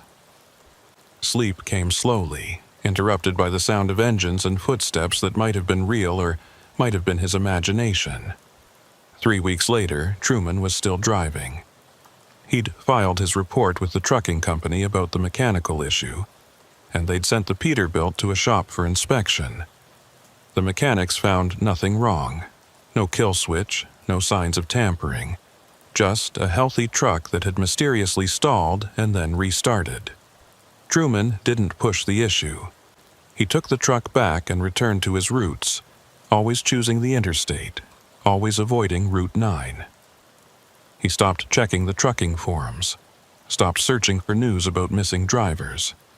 He didn't call Trooper Rusk, and Rusk didn't call him. But sometimes, late at night when he was alone on a dark stretch of highway, Truman would think about that way station at mile 191. He'd think about the logbook with his name already written in it, the timestamp matching almost exactly when he'd arrived. He'd think about the voice on the CB, calm and certain, and the young man with pale eyes who'd sat in his passenger seat and offered him a choice that wasn't really a choice at all. And he'd wonder if it had been real, the whole thing, every moment, or if it was something else. A warning system, maybe, designed to catch drivers carrying high-value cargo. Or a psychological operation meant to keep people away from something they shouldn't see. Or maybe just what it seemed. A criminal network efficient enough to vanish without a trace, and ruthless enough to make people disappear. Truman would never know for sure, and that uncertainty was its own kind of prison, more effective than any cell. Because every time he saw a mile marker ending in 191, every time a dark pickup appeared in his mirrors, every time his CB radio crackled with unexpected static, he'd wonder if this was the moment when his time ran out. When the clock that had stopped at mile 191 finally started counting down for him. He'd made his choice. He'd stayed quiet. But deep down, in the part of him that had driven trucks for 20 years and learned to trust his instincts, Truman knew the truth. They were still watching. They were always watching. And one day when he'd outlived his usefulness or made another mistake or simply became too much of a risk, they'd come back. Maybe it would be on a lonely highway at midnight. Maybe at a rest stop with broken lights. Maybe at a way station that didn't appear on any map. But they'd come. And when they did, there'd be no escape this time. No police escort, no witnesses, no second chances. Just another name added to the list of drivers who'd seen something they shouldn't have and disappeared without a trace. Until then, Truman drove. Through the day and into the night, across state lines and empty deserts, past mile markers that blurred into an endless succession of numbers. He drove because it was the only thing he knew how to do. And because as long as he kept moving, as long as he stayed on the interstates and away from the back roads, he could almost convince himself that he was still in control, that the choice had been his, that he was safe. But on quiet nights, when the road stretched empty ahead and the darkness pressed close, Truman would remember the photocopy tucked into his logbook. His name, his truck, today's date. A report filed before the crime had even been committed. A clock stopped at a time that hadn't yet arrived. And he'd know, with the cold certainty that comes from surviving something you were never meant to survive, that some roads, once traveled, can never be forgotten. Some detours lead to places you can never truly leave, and some warnings, no matter how clearly heard, come too late to matter. Mile 191 was out there, somewhere in the desert darkness. The way station was still standing, empty and waiting, and the people who used it were still operating, still diverting trucks, still making drivers disappear. Trooper Rusk was still investigating, still looking for evidence that would never be found. And Truman was still driving, still checking his mirrors, still listening for voices on the CB that knew his name. The story didn't have an ending. It just had a pause, a breath held too long, a question that would never be answered. And maybe that was the most terrifying part of all.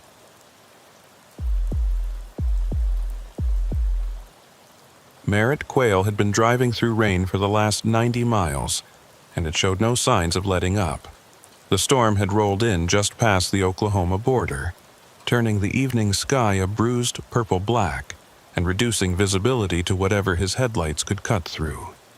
Water sheeted across the windshield faster than the wipers could clear it, and every few minutes a gust of wind would hit the Kenworth broadside, making the trailer sway.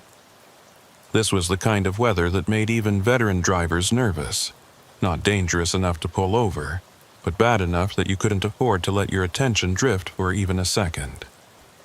The highway stretched ahead through flat plains country, fields of corn and sorghum on either side disappearing into the darkness and rain. U.S. Route 183 wasn't a major trucking corridor. Most drivers preferred the Interstate 50 miles east, but Merritt had taken this route specifically because it was quieter. After 23 years behind the wheel, he'd learned to appreciate empty roads and solitude. The CB radio mounted above his head crackled with occasional static but remained mostly silent. In weather like this, most truckers were too busy concentrating to chat. Merritt kept his speed at a careful 55, watching for standing water and debris that might have washed onto the pavement. The digital clock on his dashboard read 9:47 p.m. He'd been on the road since 6 that morning, hauling agricultural equipment from Kansas City down to Amarillo. The load was heavy but well balanced, and the Kenworth handled it without complaint despite the weather. Merritt's original plan had been to stop for the night at a truck plaza near Dodge City, but he'd made better time than expected and decided to push on. Now, with the storm intensifying and fatigue starting to creep into his shoulders, he was beginning to regret that decision. His GPS showed a small town called Harmony Grove about 15 miles ahead. He didn't remember much about it, probably just a gas station and maybe a diner, but it would have to do. The rain intensified, drumming on the roof of the cab like 1,000 fingers tapping impatiently. Lightning flickered in the distance, brief flashes that illuminated the flat landscape in stark white relief before plunging it back into darkness. Thunder followed seconds later, a low rumble that Merritt felt more than heard. He leaned forward slightly, peering through the windshield, and that's when he saw them. Lights. Red taillights, 2 sets, maybe a quarter mile ahead. They appeared suddenly through the rain, glowing like embers in the darkness, and Merritt felt a small surge of relief. Another vehicle meant he wasn't completely alone out here. He maintained his distance, not wanting to crowd whoever was ahead of him in these conditions. The lights stayed steady, moving at roughly the same speed he was. After a few minutes, Merritt realized there were actually 3 sets of lights, not 2. 3 vehicles traveling close together, which suggested a convoy. That wasn't uncommon among truckers, especially in bad weather. There was safety in numbers, and if one rig ran into trouble, the others could help or at least call for assistance. Merritt considered reaching for his CB to see if the convoy was on any of the standard channels, but before he could, the lights ahead began to fade. Not like they were pulling away, but like they were being slowly erased by the rain. Merritt blinked hard, rubbing his eyes with one hand while keeping the other on the wheel. When he looked again, the lights were gone completely. The road ahead was empty, just rain and darkness, and the hypnotic sweep of his own headlights. He frowned, confused. There hadn't been any turnoffs, no side roads visible through the storm. The highway here was straight as a ruler, and he'd been watching those lights for at least 3 or 4 minutes. Vehicles didn't just disappear, not unless they'd somehow pulled off the road without him noticing. But there was nowhere to pull off, just ditches on either side and open farmland beyond. Merritt slowed slightly, scanning the shoulders for any sign of the vehicles. Nothing. No brake lights, no hazard flashers, no shapes pulled over in distress. Just empty pavement glistening with rain. He picked up his CB mic and keyed it, his voice cutting through the static. "This is Kenworth southbound on 183, mile marker 94. Anyone else out here tonight?" He released the button and waited. Static hissed back at him, punctuated by occasional pops and crackles. No response. He tried again on channel 19, then channel 17. Still nothing. Either there was no one else on this stretch of road, or the storm was interfering with transmissions. A particularly violent gust of wind slammed into the truck, and Merritt had to correct the wheel to keep from drifting into the other lane. The rain was getting worse, coming down so hard now that his wipers were almost useless. Visibility dropped to maybe 50 feet, and Merritt considered pulling over to wait it out. But the shoulder here was narrow, and stopping in zero visibility conditions was asking to get rear-ended by someone who didn't see him in time. Better to keep moving slowly than to become a stationary target. The mile markers crawled past. Mile 95, mile 96, mile 97.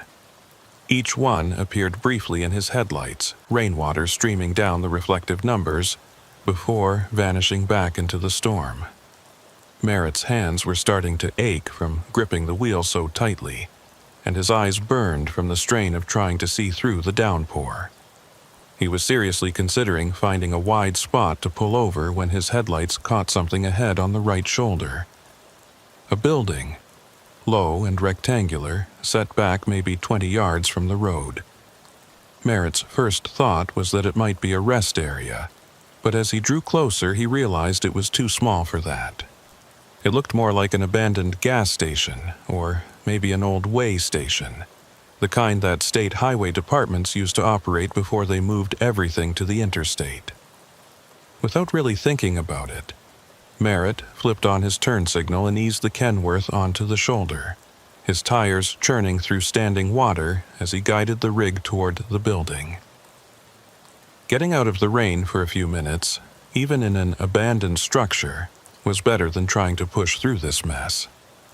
He pulled into what had once been a parking area, now cracked and overgrown with weeds pushing through the asphalt.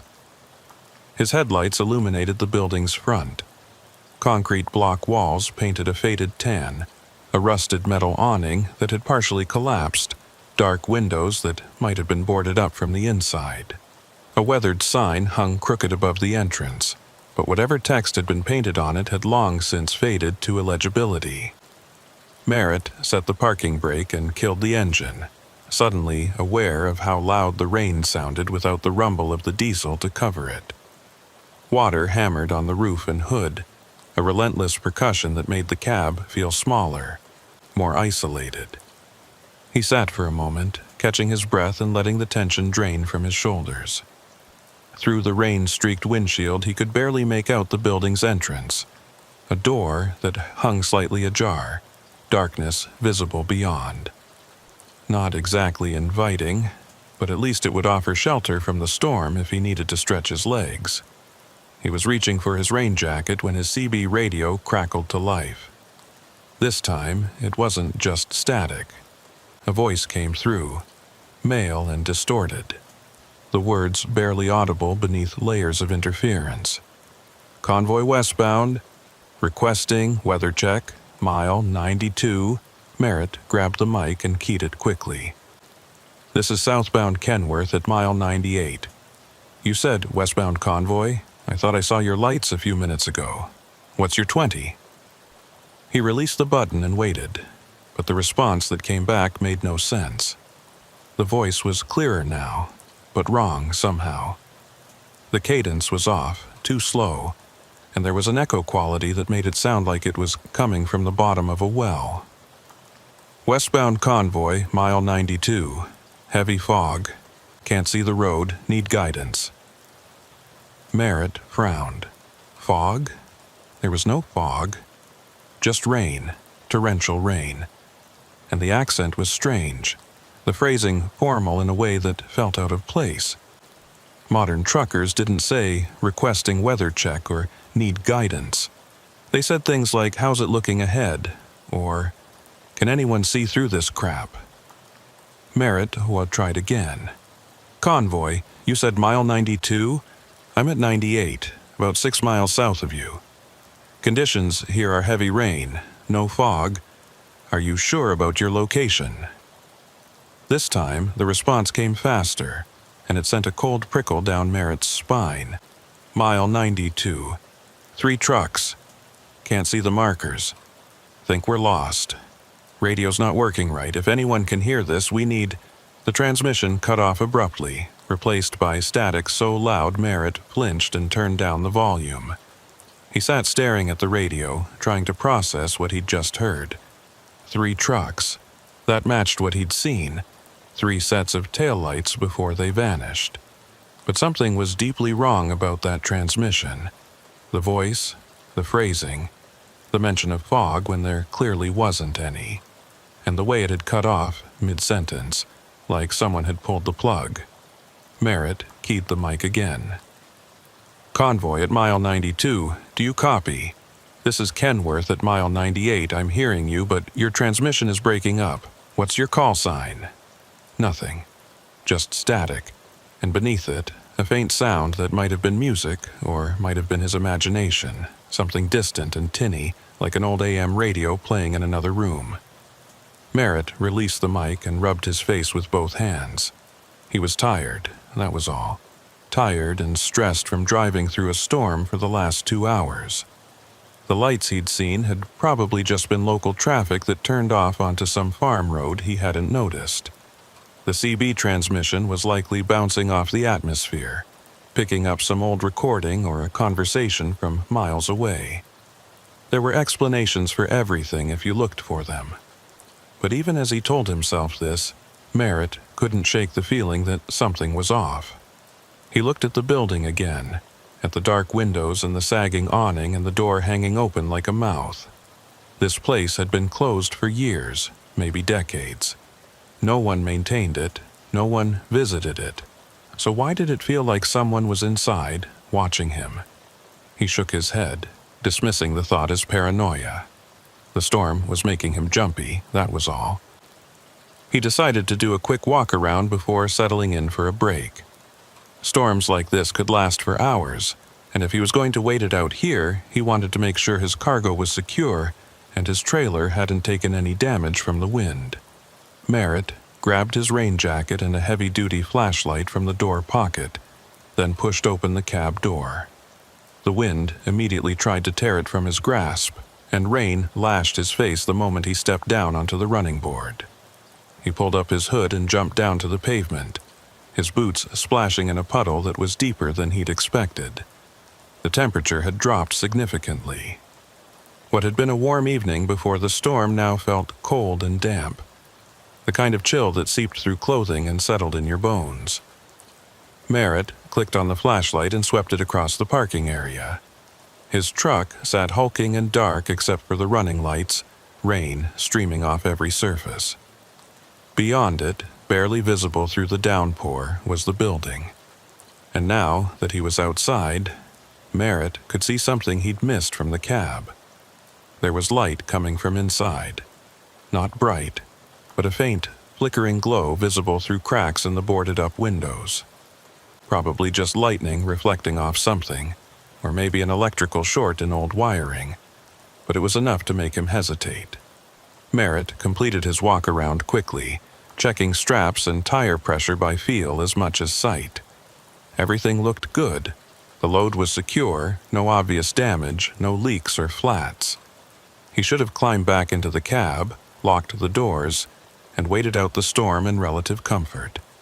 That would have been the smart thing to do, but something about that flickering light bothered him. If there was an electrical problem in the building, it could start a fire. And if there were people inside, squatters or homeless folks taking shelter from the storm, they'd be in danger. Against his better judgment, Merritt walked toward the building, his flashlight beam cutting through the rain. The door was wooden, swollen from moisture, and it scraped against the concrete floor when he pushed it open wider. The smell hit him immediately, mildew and old paper and something else underneath, something chemical and unpleasant. He stepped inside, out of the rain, and swept his flashlight across the interior. It was a single large room, maybe 30 feet square, with a concrete floor and cinder block walls. Trash littered the corners. old soda cans, fast food wrappers, a few beer bottles. Graffiti covered the walls in layers, tags and profanity, and crude drawings faded to near invisibility. In the center of the room sat an old metal desk, its surface warped and rusted. And on the desk, impossibly, was a CB radio. Not a modern unit, but an old base station model from the 1980s, the kind with analog dials and a large microphone on a coiled cord. It was powered on. Merritt could see the faint glow of the channel indicator and hear the low hiss of static coming from the speaker. But there was no visible power source, no electrical outlet, no battery pack, no generator. The radio simply sat there, glowing softly in the darkness, as if it had been waiting for him. Merritt's rational mind told him to leave, to turn around and walk back to his truck and forget about this place, but his curiosity was stronger. He approached the desk slowly, his footsteps echoing off the bare walls. The radio's static grew louder as he got closer, and he could hear that faint music again, something that sounded like a country song from decades ago, so distorted he couldn't make out the words. The channel indicator showed 19, the standard trucker frequency. Merritt reached out and touched the microphone. It was cold, almost icy, despite the humid air in the building. Without quite knowing why, he picked up the mic and keyed it. "This is Kenworth southbound on 183, mile 98. Anyone copying?" His voice echoed strangely in the empty room, and for a moment there was no response. Then the radio crackled, and that same voice from earlier came through, clearer now, almost as if the speaker were standing right next to him. "Convoy westbound, mile 92. We've been trying to reach someone for hours. Where are you?" Merritt's hand tightened on the microphone. "I'm 6 miles south of your position. What do you mean, hours? I only heard your first transmission 10 minutes ago." A pause filled with that uncomfortable static. Then, 10 minutes? "No, we've been calling for help since... The voice trailed off, and when it came back it sounded confused, almost frightened. "What year is it?" The question was so unexpected that Merritt almost laughed. "What year? It's 2025. What kind of question is that?" Another long pause. When the voice spoke again, it was barely a whisper. 2025, that's not possible. We left Kansas City on March 14th, 1983. It's been one night. Just one long night. Merritt's blood went cold. He looked down at the radio, at the outdated equipment that shouldn't be working, at the glow of the channel indicator in the darkness. "This isn't funny," he said, his voice shakier than he'd intended. "I don't know what kind of joke this is, but..." The voice cut him off, urgent now. "It's not a joke. We're lost. We've been driving through fog for hours and the road just keeps going. We can't find an exit. We can't find anything, just mile marker 92 over and over. Please, if you can hear us, we need help. We need someone to guide us out." Merritt released the microphone and took a step back from the desk. His flashlight beam wavered as his hand started to shake. This couldn't be real. It had to be a prank, or a recording, or some kind of atmospheric phenomenon that made old radio transmissions come through decades later. But the voice sounded so genuine, so desperate. And the mention of 1983, that was more than 40 years ago, long before Merritt had even started trucking. He was about to respond when another sound cut through the static. A long, mournful note that Merritt recognized immediately. An air horn. Not from his truck, but from somewhere outside, somewhere close. He spun toward the door, his flashlight illuminating the rain-soaked parking area beyond. And there, just visible through the downpour, were lights. 3 sets of headlights, old and yellowish. Not the bright white halogens of modern trucks. They were parked in a line on the shoulder of the highway, maybe 50 yards from where Merritt's Kenworth sat. 3 trucks, their shapes barely visible through the rain, their engines idling with a sound that was deeper and rougher than what you'd hear from a contemporary diesel. Merritt's heart hammered in his chest. Those trucks hadn't been there when he'd pulled in. He'd have seen them, heard them. But now they sat there, silent except for the rumble of their engines and the hiss of rain hitting hot metal. As he watched, one of the cab doors opened, and a figure climbed down. Merritt couldn't make out details through the rain, just a silhouette moving toward the building, moving toward him. He backed away from the door, his flashlight beam wild and unsteady. The CB radio on the desk crackled again, and the voice spoke one more time. "We see you. We see your light. Are you the one who can help us? Can you show us the way out?" Merritt's mouth was too dry to answer. He turned and ran for the back of the building, looking for another exit. But there was only one door, the one he'd come through. The one where the figure was now standing, silhouetted against the rain, looking in at him with eyes he couldn't see but could feel on his skin like a physical touch. "Please," the voice on the radio whispered. "We've been lost for so long. Don't leave us here. Don't leave us in the fog." And that's when Merritt realized what was wrong with what he was seeing. The 3 trucks outside, the figure in the doorway, they weren't surrounded by rain. They were surrounded by fog.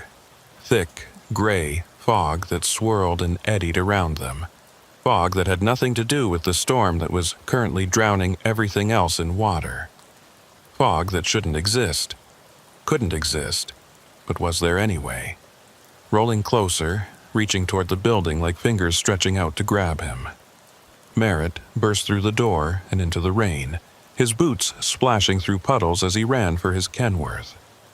Behind him, he could hear something. Not footsteps exactly, but a sound like fabric dragging across wet pavement. Slow and deliberate. He didn't look back. His hands were shaking so badly it took him 3 tries to get the door open, and when he finally hauled himself into the cab, he immediately hit the lock button and started the engine. The diesel roared to life, and Merritt threw the transmission into gear without bothering to check his mirrors. He just wanted distance between himself and that building, between himself and whatever was standing in that doorway. The Kenworth lurched forward, tires spinning briefly on the wet asphalt before finding purchase. Merritt guided the rig back onto the highway, his headlights cutting through the rain. He risked one glance in his side mirror and saw the building receding into the darkness. The 3 trucks were still there, barely visible through the storm, their lights dim and yellowish. And the fog, that impossible thick fog, still coiled around them like something alive. Then the rain intensified, a wall of water that obscured everything, and when Merritt looked again, the scene was gone. Just empty highway behind him, as if the building and the trucks had never existed at all. He drove for 5 miles without slowing, his heart hammering against his ribs, his hands locked on the steering wheel. The CB radio in his cab was silent now, just the normal hiss of static on Channel 19. No distorted voices, no pleas for help, no mention of convoys lost in 1983. Merritt's rational mind was trying to reassert itself, offering explanations. He'd been driving for 15 hours. Fatigue could cause hallucinations. The storm, the isolation, the stress of poor visibility, all of it could have contributed to seeing things that weren't there. The CB transmission could have been a prank. Someone playing a recording through a pirate station. The building could have been exactly what it looked like. An abandoned structure where his imagination, fueled by exhaustion, had run wild. But the fog, he couldn't explain the fog. Not in the middle of a rainstorm, not when the temperature was still in the 60s. Fog required specific conditions. Cool air over warm ground, humidity, stillness. You didn't get fog during a thunderstorm. It was meteorologically impossible. And yet, he'd seen it. Thick and gray, and moving with purpose, surrounding those old trucks like a barrier between them and the rest of the world. Merritt's hands were still trembling when he spotted lights ahead. Real lights this time. The fluorescent glow of a gas station, bright and modern and blessedly ordinary. A green and white sign identified it as a travel stop, and beneath that a smaller sign read, Harmony Grove, Pop, 847.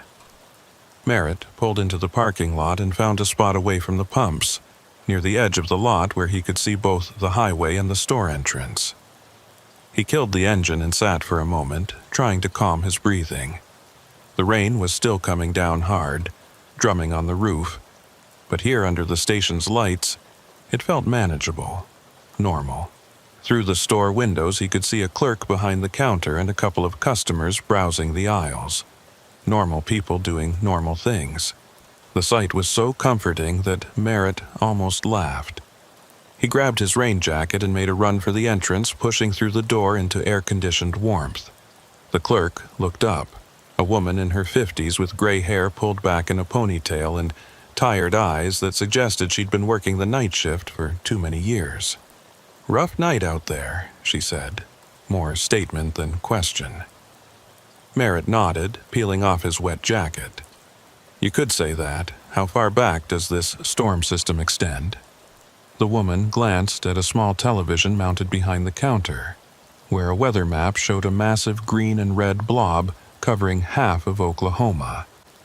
"They're saying it'll pass through by midnight, but I've seen worse stick around for days. You look like you could use some coffee." It wasn't a question. She poured him a cup from a pot that looked like it had been sitting for hours, and Merritt accepted it gratefully. The coffee was terrible, burnt and bitter, but it was hot, and that was enough. He took a long sip, feeling the warmth spread through his chest, grounding him back in reality. "You see much traffic tonight?" Merritt asked, trying to sound casual. The clerk shook her head. "You're the first truck in over an hour. Most drivers have the sense to pull over when it gets this bad." She studied him more closely. "You look like you've had a scare. Everything all right?" Merritt hesitated, unsure how to answer. He settled for a partial truth. "Stopped at an old building about 10 miles back. Abandoned place, looked like maybe an old rest stop. Gave me the creeps." The woman's expression changed, something flickering across her face. Recognition, maybe, or concern. 10 miles north? Concrete block building with a rusted awning?" Merritt nodded, and the clerk set down the coffee pot with a little more force than necessary. "That'd be the old Harper station. It's been closed since before I moved here, and that was 23 years ago. Most people don't even know it's there." She paused, choosing her words carefully. "There are stories about that place. Old stories." Merritt felt a chill that had nothing to do with his wet clothes. "What kind of stories?" The clerk glanced toward the other customers, a young couple looking at snacks, then lowered her voice. "Back in the 80s, there was a bad accident on that stretch of highway. March of '83, during a freak fog storm. 3 trucks went off the road, one right after the other, like they were following each other blind. All 3 drivers died. They say the fog came out of nowhere so thick you couldn't see your hand in front of your face. By the time it cleared, those trucks were in the ditch and the drivers, well, they didn't suffer, at least." Merritt's coffee cup froze halfway to his lips. 3 trucks, March 1983. The clerk nodded. It was a big deal at the time. Made the news, shut down the highway for days while they investigated. They never figured out what caused the fog. Weather Service said conditions weren't right for it. Some people thought it might have been smoke from a chemical spill, but they never found evidence of that either. Eventually, they just called it a freak weather event and moved on. She crossed her arms. "But people around here remember. And they say on certain nights when the weather's bad, you can still see lights out by Harper Station. Trucks that aren't really there." Merritt set his cup down carefully, trying to keep his hand steady. "Have you ever seen them?"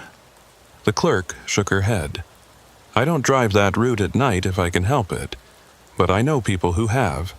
My cousin saw lights there about 5 years ago, said they looked like old semis from the 80s, just sitting on the shoulder with their engines running. He went back the next day in daylight and there was nothing there. No tire tracks, no oil stains, nothing." She gave Merritt a long look. "You saw something out there, didn't you?" Merritt wanted to deny it, to laugh it off and change the subject. But the clerk's eyes were kind, and something about her matter-of-fact tone made him feel like she'd believe him. "I saw trucks," he said quietly. 3 of them. Old models, surrounded by fog. And I heard a voice on a CB radio, someone saying they were lost, asking for help. They said it was 1983. The clerk didn't look surprised. If anything, she looked sad. "That sounds about right. Like I said, old stories. This town's full of them."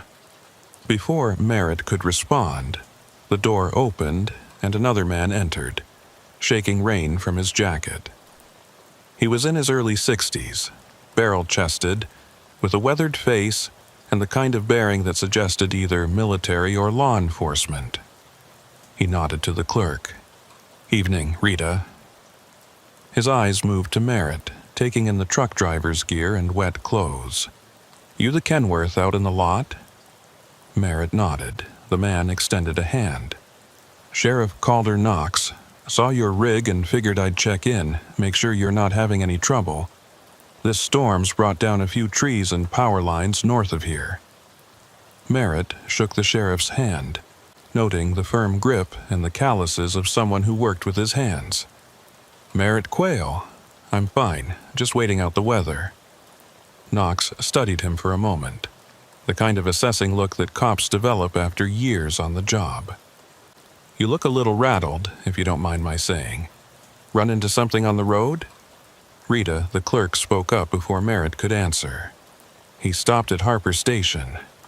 Knox's expression shifted, hardening slightly. "Did he now?"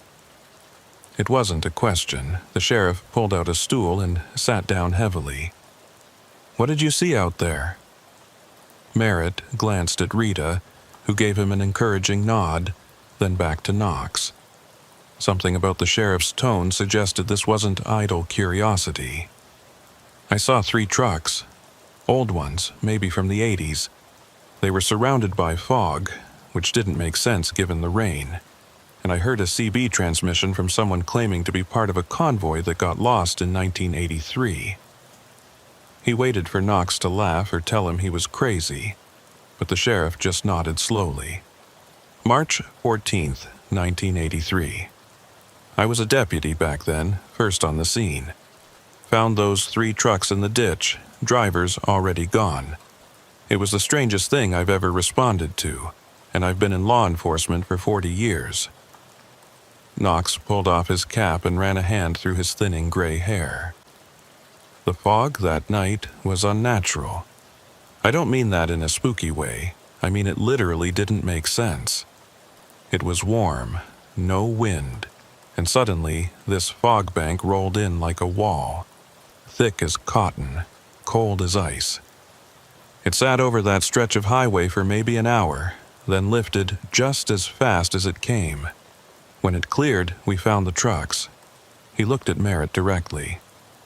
"You're not the first person to report seeing lights out there, or hearing voices on the CB. It happens every few years, usually during storms." Merritt felt his skepticism warring with what he'd experienced. "You're saying it's, what, ghosts?" Knox shrugged. "I'm saying I don't know what it is. I'm a practical man, Mr. Quayle. I deal in facts and evidence. But I can't explain what happened that night in '83, and I can't explain why people keep reporting the same things at Harper Station. The trucks, The fog, the CB transmissions. It's always the same details, like everyone's seeing the same thing. He leaned forward. What I can tell you is that you're not crazy, and you're not the only one. Whatever's out there, it's real enough that it keeps happening. Rita refilled Merritt's coffee without being asked. Old Alma Drury might be able to tell you more. She worked at Harper Station back when it was still open, before the accident.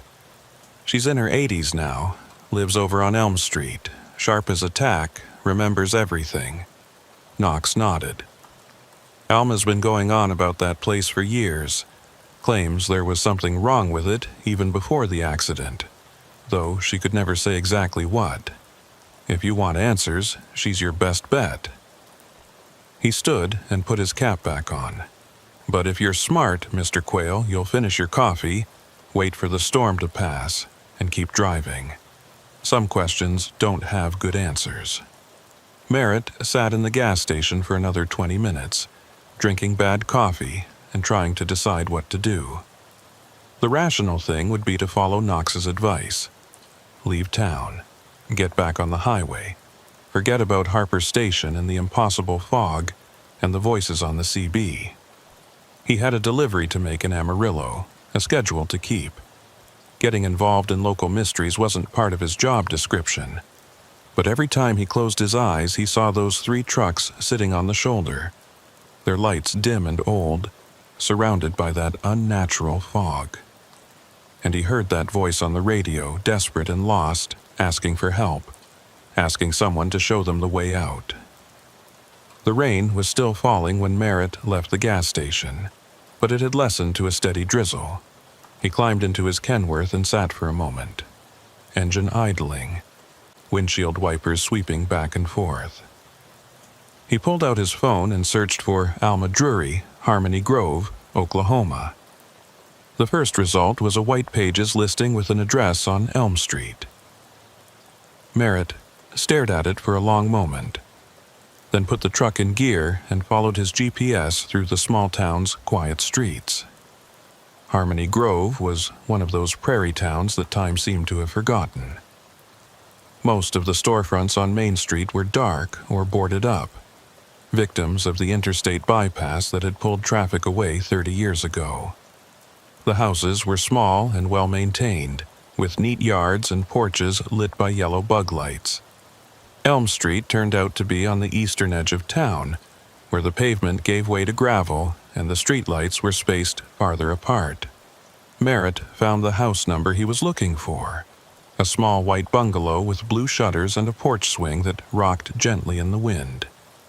It was almost 11 p.m., late for an unannounced visit, but a light was on in the front window. Merritt killed the engine and sat for a moment, second-guessing himself. What was he going to say? That he'd seen ghost trucks and heard voices from 1983? That he wanted to know why Harper Station seemed to be some kind of focal point for the impossible? Before he could talk himself out of it, Merritt grabbed his jacket and walked up the porch steps. He knocked twice, then waited. The woman who answered the door was small and slight. With white hair cut short and sharp blue eyes that missed nothing, she wore a cardigan over a house dress and held a cup of tea in one wrinkled hand. If you're selling something, the answer's no. If you're with a church, I've already got one. And if you're lost, the highway's 3 blocks west. Her voice was crisp and no nonsense, but not unkind. Merritt managed a tired smile. None of the above, ma'am. My name's Merritt Quayle. I'm a truck driver, and I had an experience tonight at Harper Station. Sheriff Knox and Rita at the gas station said you might be able to help me understand what I saw. Alma Drury's expression shifted, the sharpness softening into something that looked like resignation. Harper Station. She sighed and opened the door wider. You'd better come in then. It's too late and too wet to have this conversation on the porch. Merritt followed her into a living room that smelled like old books and lavender. The furniture was dated but immaculate, and the walls were covered with photographs.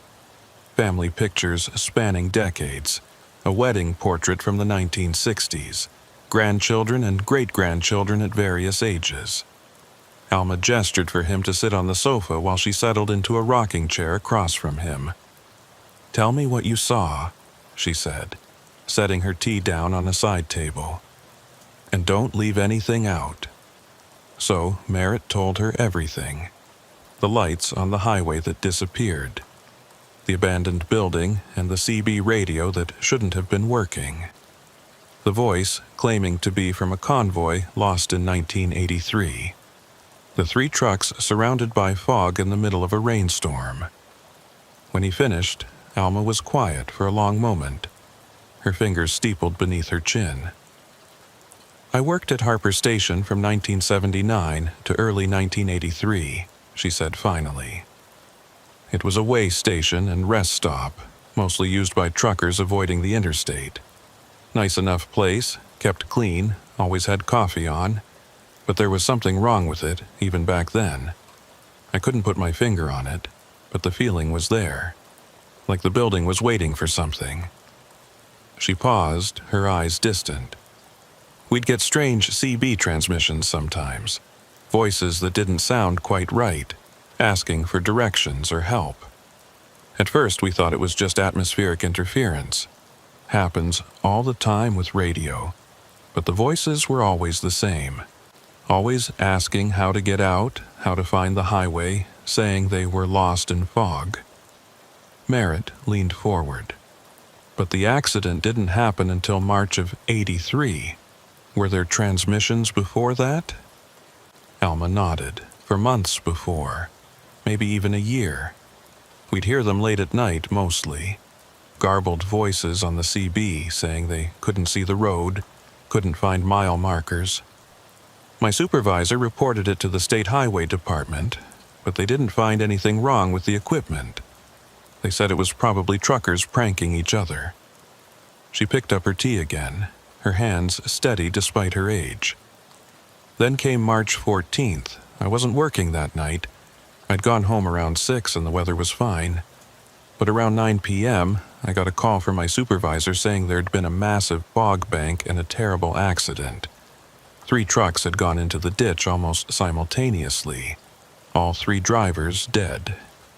Rita at the gas station mentioned it was a freak weather event," Merritt said. Alma's expression darkened. "That's what they called it officially. But I talked to the first responders, and they all said the same thing. The fog wasn't natural, it was too thick, too cold, and it seemed to move with purpose. When it lifted, those trucks were sitting in the ditch like they'd been placed there. No skid marks, no signs of panic braking, just 3 rigs, off the road, drivers gone." She set her cup down with a soft click. "The state closed Harper Station a month later. Said it was for budget reasons, but I knew better. They wanted that place shut down because they couldn't explain what had happened there." Merritt felt a chill run through him despite the warm room. "Do you think those drivers, the ones from 1983, are still out there somehow? Trapped?"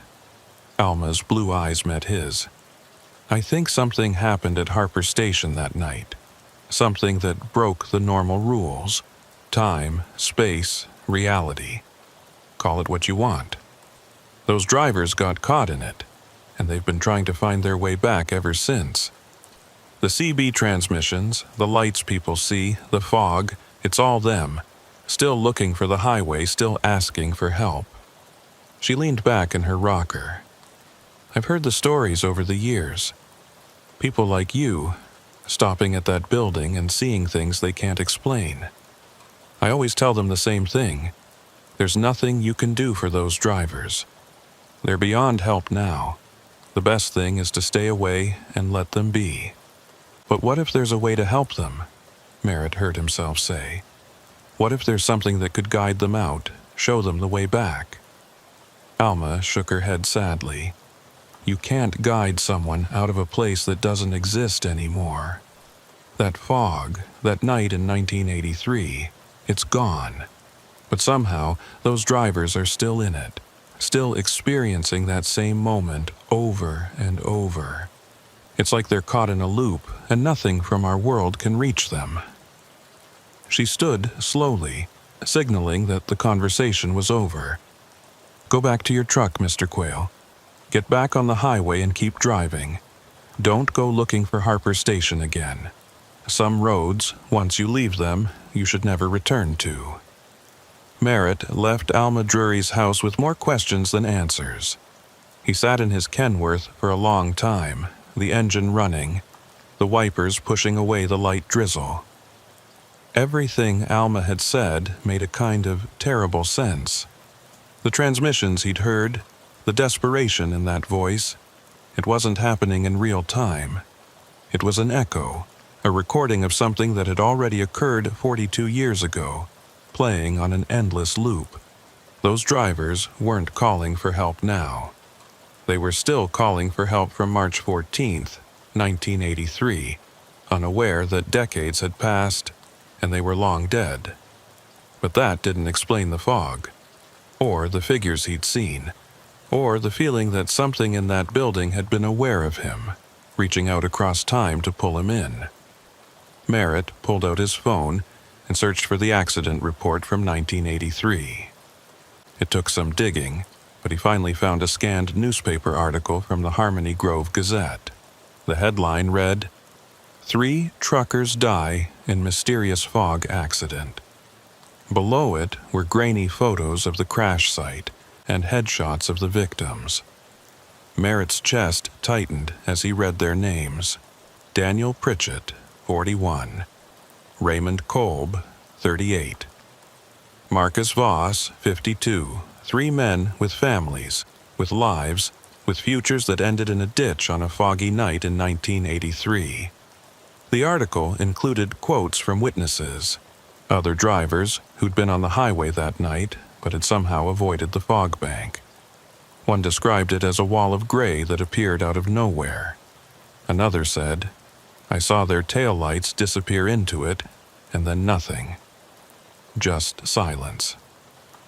The investigation had concluded it was a weather anomaly, possibly caused by temperature inversion or ground-level moisture. But the Weather Service had noted that conditions that night weren't conducive to fog formation.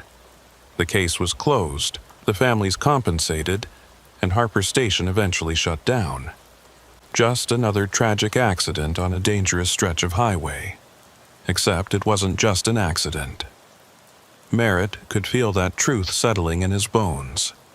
Something had happened at Harper Station that night. Something that trapped those drivers in a moment they could never escape. And now, 42 years later, they were still out there, still lost, still calling for help on a CB radio that shouldn't exist. Merritt started the Kenworth and pulled away from Alma's house, heading back toward the highway.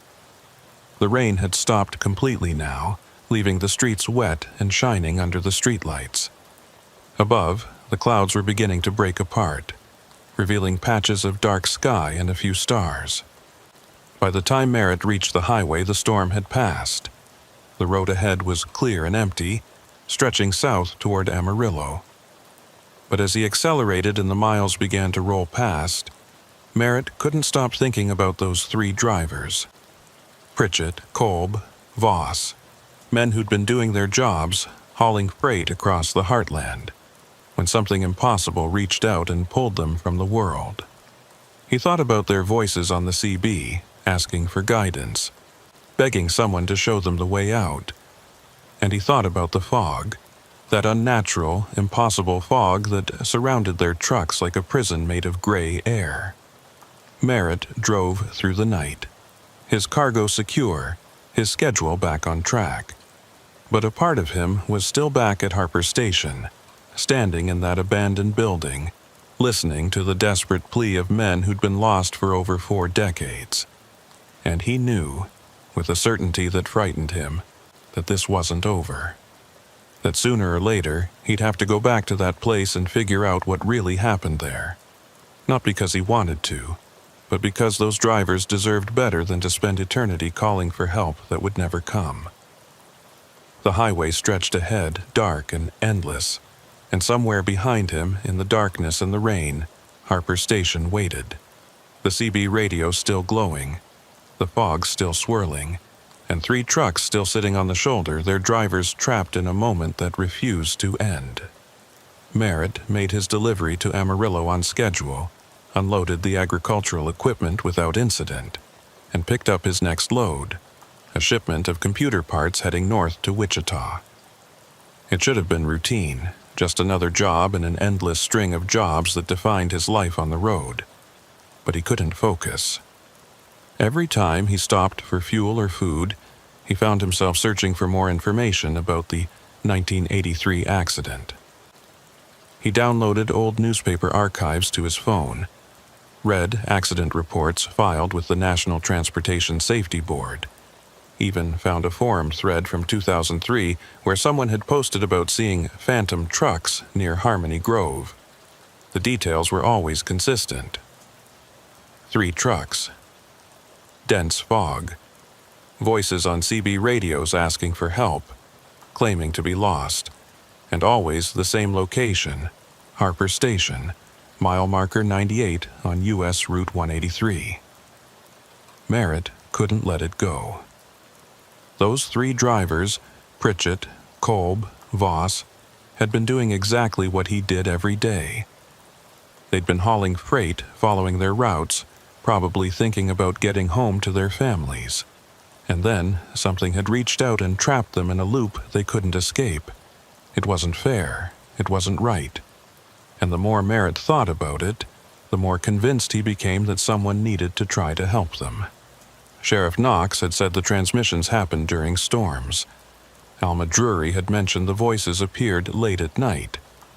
If there was a pattern, maybe there was a window, a time when the boundary between their trapped moment and the present was thin enough for real communication. Not just hearing their calls for help, but actually responding in a way they could understand, guiding them out of the fog if such a thing was even possible. Merritt knew it was a long shot. He knew it might be dangerous, but he also knew he wouldn't be able to live with himself if he didn't at least try. 3 days after his encounter at Harper Station, Merritt found himself driving south on Route 183 again. He'd specifically requested a load that would take him back through Oklahoma, and his dispatcher hadn't questioned it. Weather forecasts showed another storm system moving through the area that evening, not as severe as the last one, but enough to bring rain and wind. Merritt timed his arrival for just after sunset, when the light was fading and the storm clouds were building on the western horizon. He'd stopped at a hardware store in Wichita and picked up a powerful handheld spotlight, fresh batteries for his flashlight, and a portable CB base station that ran on its own power supply. If he was going to make contact, he wanted to be prepared. As he approached mile marker 98, Merritt felt his pulse quicken. The highway looked different in the fading daylight, less threatening, but somehow more melancholy. The fields on either side were empty, harvested weeks ago, and the sky had taken on that bruised quality that came before heavy rain. He slowed the Kenworth and pulled onto the shoulder, his headlights illuminating the turnoff to Harper Station. The building sat there in the gloom, unchanged from 3 nights ago. The same sagging awning, the same boarded windows, the same sense of abandonment that clung to the place like a shroud. Merritt parked his truck on the highway shoulder this time, leaving the engine running and the lights on. He wanted a clear escape route if things went wrong. He grabbed his gear, the spotlight, the portable CB, his flashlight, and walked toward the building. The first drops of rain were already starting to fall, cold and heavy, and thunder rumbled in the distance. By the time Merritt reached the entrance, the rain was coming down steadily, soaking through his jacket and plastering his hair to his forehead. He pushed open the door and stepped inside. The building looked exactly as he remembered it. Trash in the corners, graffiti on the walls, the old metal desk in the center of the room. But the CB radio that had been there before was gone. The desk was empty, except for a layer of dust and a few dead insects. Merritt set down his portable CB unit and clicked it on, watching the channel indicator glow to life. He set it to channel 19 and adjusted the squelch, listening to the hiss of static. Outside, the rain intensified, and lightning flickered through the gaps in the boarded windows. Merritt sat on the edge of the desk and waited. He wasn't sure what he was waiting for. A sign, a transmission, the appearance of those phantom trucks. But he felt certain that something would happen. The conditions were right. Storm, darkness, the approaching anniversary of the accident. March 14th was still months away, but Alma had said the transmissions happened throughout the year. Maybe the date didn't matter as much as the place and the weather. Minutes crawled by. The static on the CB remained constant, occasionally broken by distant chatter from truckers on other parts of the highway. Merritt listened to their conversations, weather reports, traffic updates, complaints about load weights, and felt a strange disconnect from their normal world. They were out there living their ordinary lives while he sat in an abandoned building waiting to make contact with dead men. 20 minutes passed, then 30. The storm outside grew more intense, rain hammering on the roof with a sound like gravel being poured. Merritt's clothes were still damp, and the cold was starting to seep into his bones.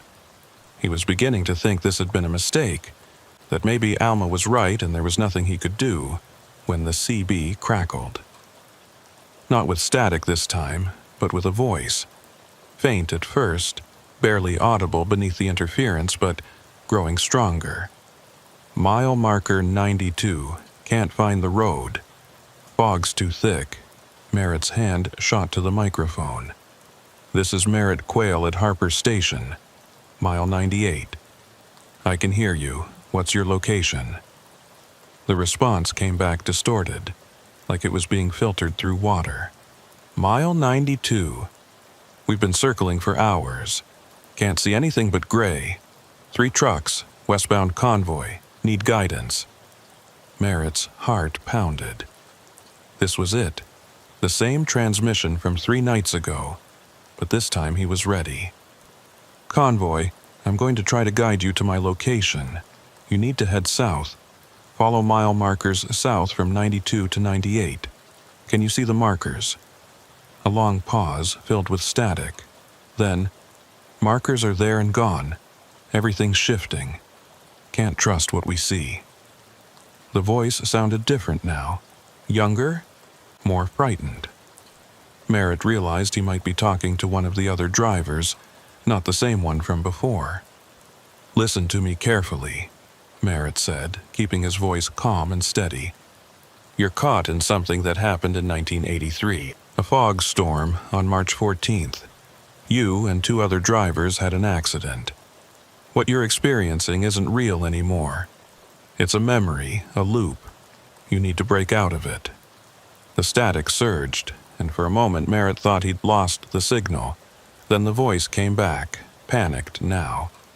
What are you talking about? It's March 14th right now. We left Kansas City this morning. We're not in a loop. We're just lost in the damn fog. Another voice cut in, older, gruff. Who is this?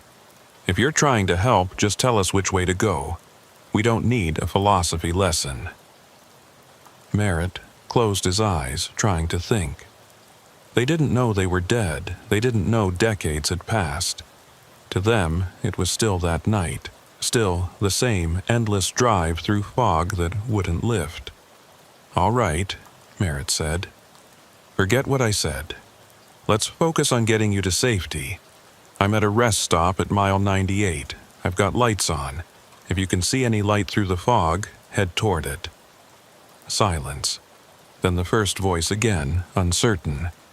We don't see any lights, just gray. Wait. There's something. A glow, maybe, southeast of our position. The older voice, I see it too. Looks like running lights, maybe a truck or a building. The younger voice, could be a trap.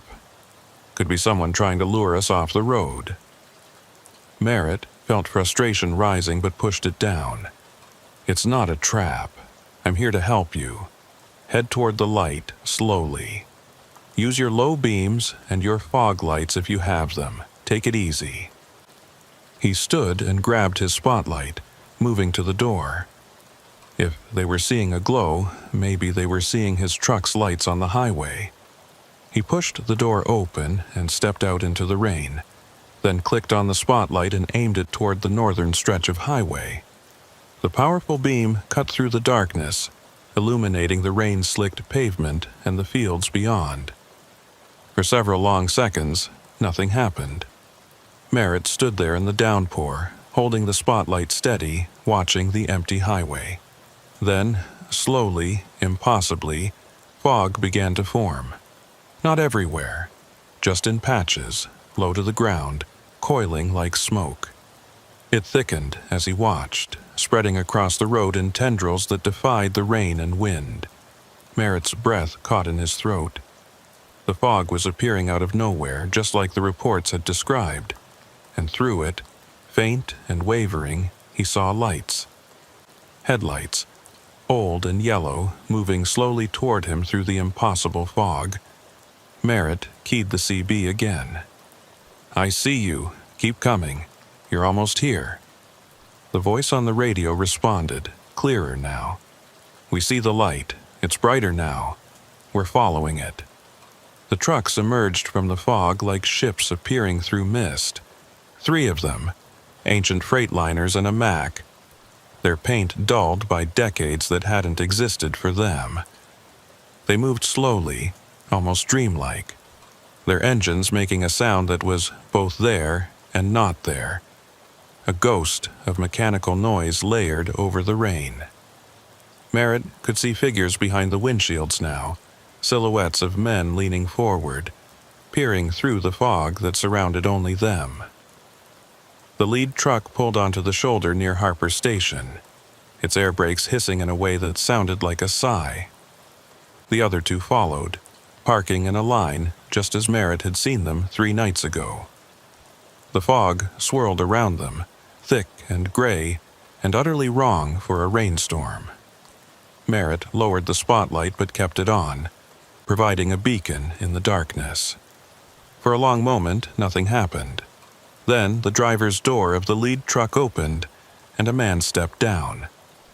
He was in his early 50s, wearing jeans and a flannel shirt, and he looked around with the confused expression of someone waking from a dream. "Where are we?" the man asked, his voice carrying across the parking lot despite the rain. Merritt recognized it as the older voice from the CB. "Harper Station, mile 98. You made it." The man walked toward Merritt slowly, and the other 2 drivers emerged from their trucks as well. One was in his 40s, stocky with a beard. The other was younger, maybe late 30s, with nervous eyes.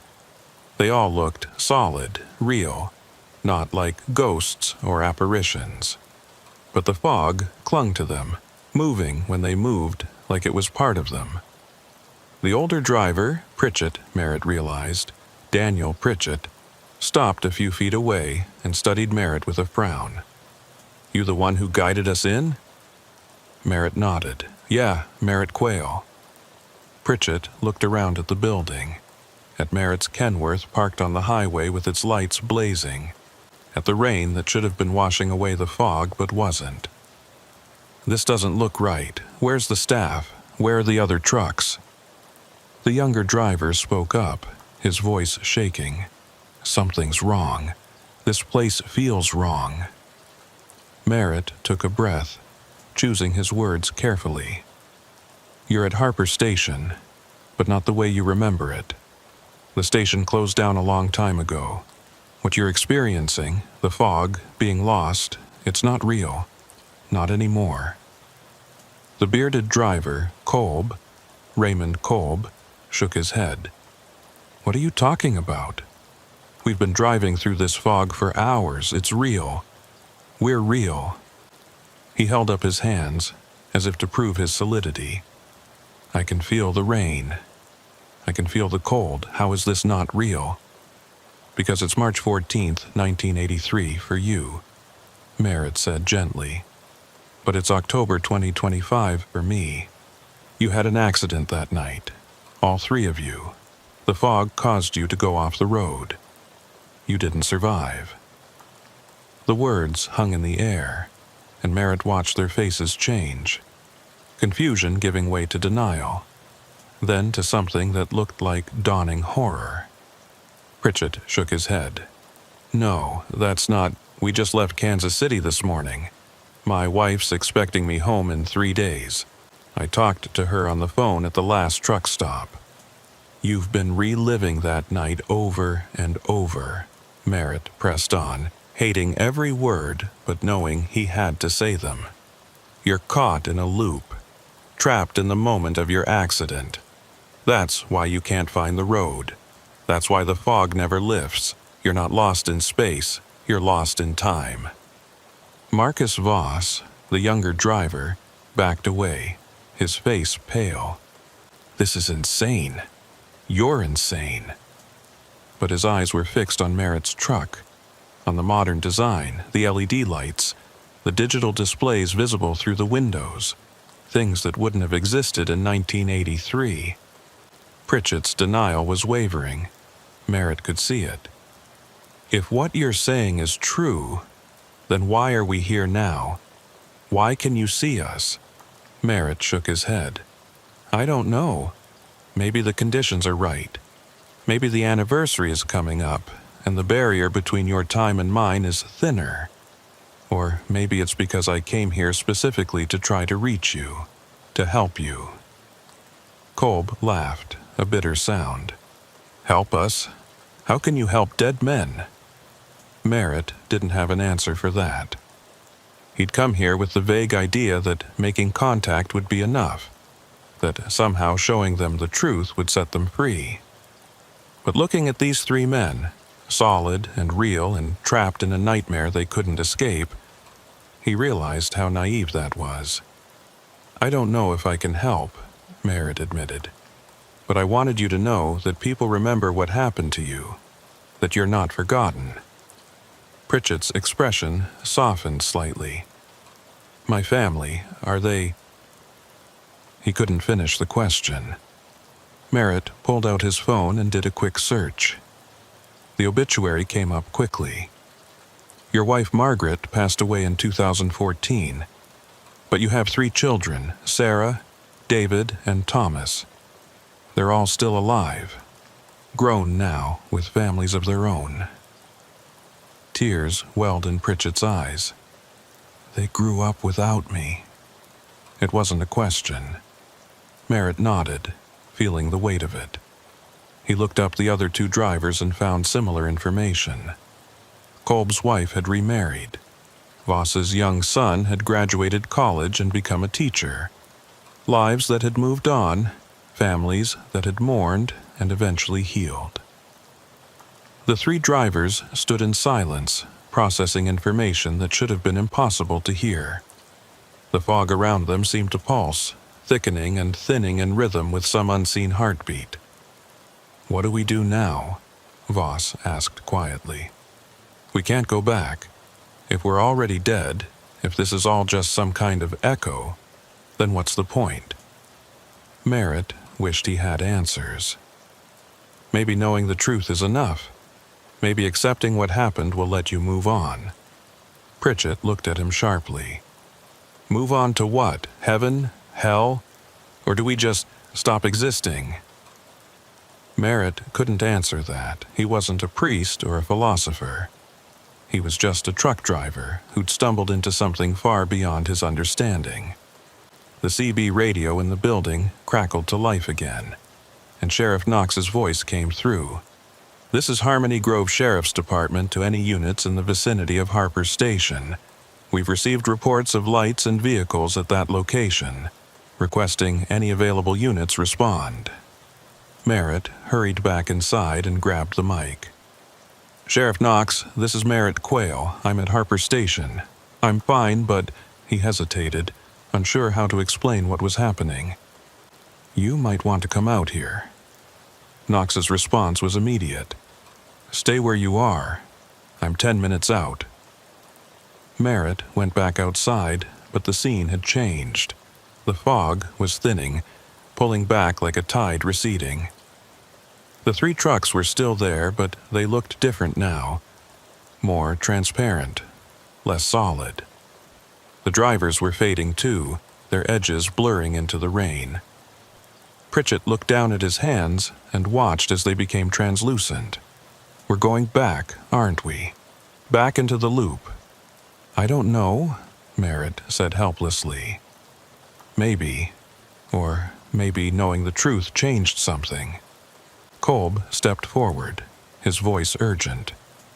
If we go back, will we remember this conversation?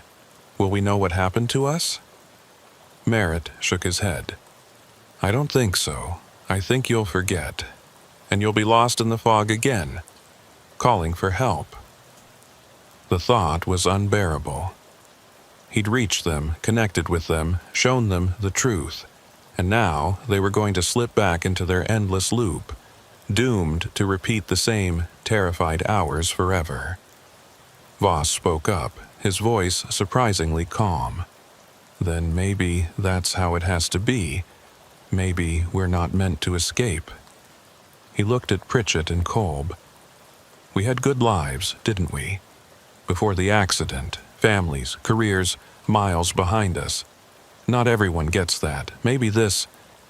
He gestured at the fog, the fading trucks. The impossible situation is just the price we pay for dying the way we did. Sudden, unexpected, no time to say goodbye. Pritchett nodded slowly. Maybe you're right. He turned to Merritt. Thank you for trying, for caring enough to come back here and risk. Whatever this is, not many people would do that. Kolb added, tell our families we loved them, if you can, if it matters after all this time.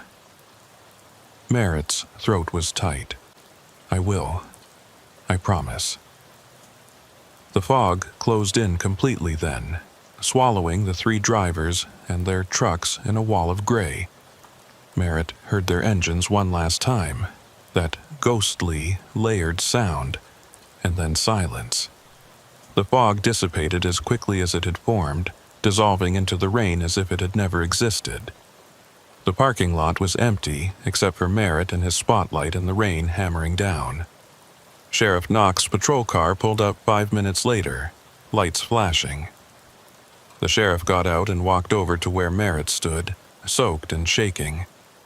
You all right?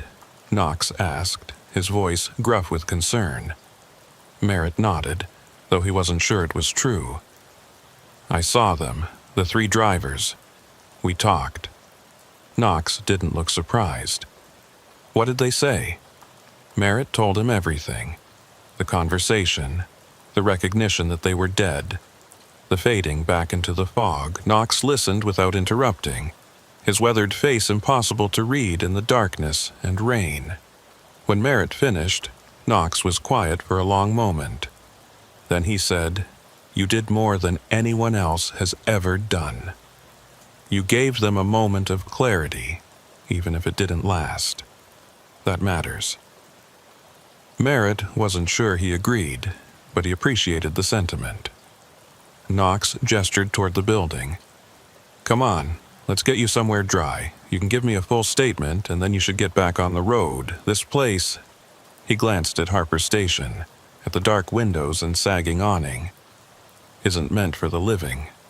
They drove to the sheriff's office in Harmony Grove, where Merritt gave his statement while drinking terrible coffee from a machine that looked older than he was. Knox filed it away in a drawer that Merritt suspected was full of similar reports, accounts from other people who'd stopped at Harper Station and seen things they couldn't explain. Before Merritt left, Knox gave him his personal cell number. If you ever need to talk about this, call me. Not many people understand what it's like to witness something that shouldn't exist. I do. Merritt drove away from Harmony Grove as dawn was breaking, the storm finally clearing to reveal a pale sky streaked with pink and orange. He was exhausted, emotionally drained, and no closer to understanding what had really happened at Harper Station. He'd made contact with 3 dead men trapped in a temporal loop. He'd learned their names, their stories, their families. He'd promised to remember them, But had he actually helped them? Or had he just reminded them of what they'd lost, only to send them back into an eternity of confusion and fear? The question haunted him as he drove north toward Wichita. He thought about Pritchett's tears when he heard about his children growing up without him, about Kolb's bitter laugh at the idea of helping dead men, about Voss's quiet acceptance that maybe some loops couldn't be broken. They were still out there, somewhere in the fog that existed between moments, still calling for help on CB radios that flickered in and out of time, still hoping that someone would guide them home. And now Merritt knew that even when someone answered, even when someone tried, it might not be enough. He pulled into a rest area just before Wichita and climbed into his sleeper for a few hours of desperately needed rest. But before he closed his eyes, he made good on his promise. He searched for the families of Pritchett, Kolb, and Voss. He found contact information for Pritchett's daughter, Sarah, and sent her a carefully worded email explaining that he was a truck driver who'd learned about her father's accident and wanted her to know that people still remembered him. He did the same for Kolb's ex-wife and Voss's son. He didn't mention the supernatural encounter. That would have sounded insane, but he made sure they knew their loved ones hadn't been forgotten.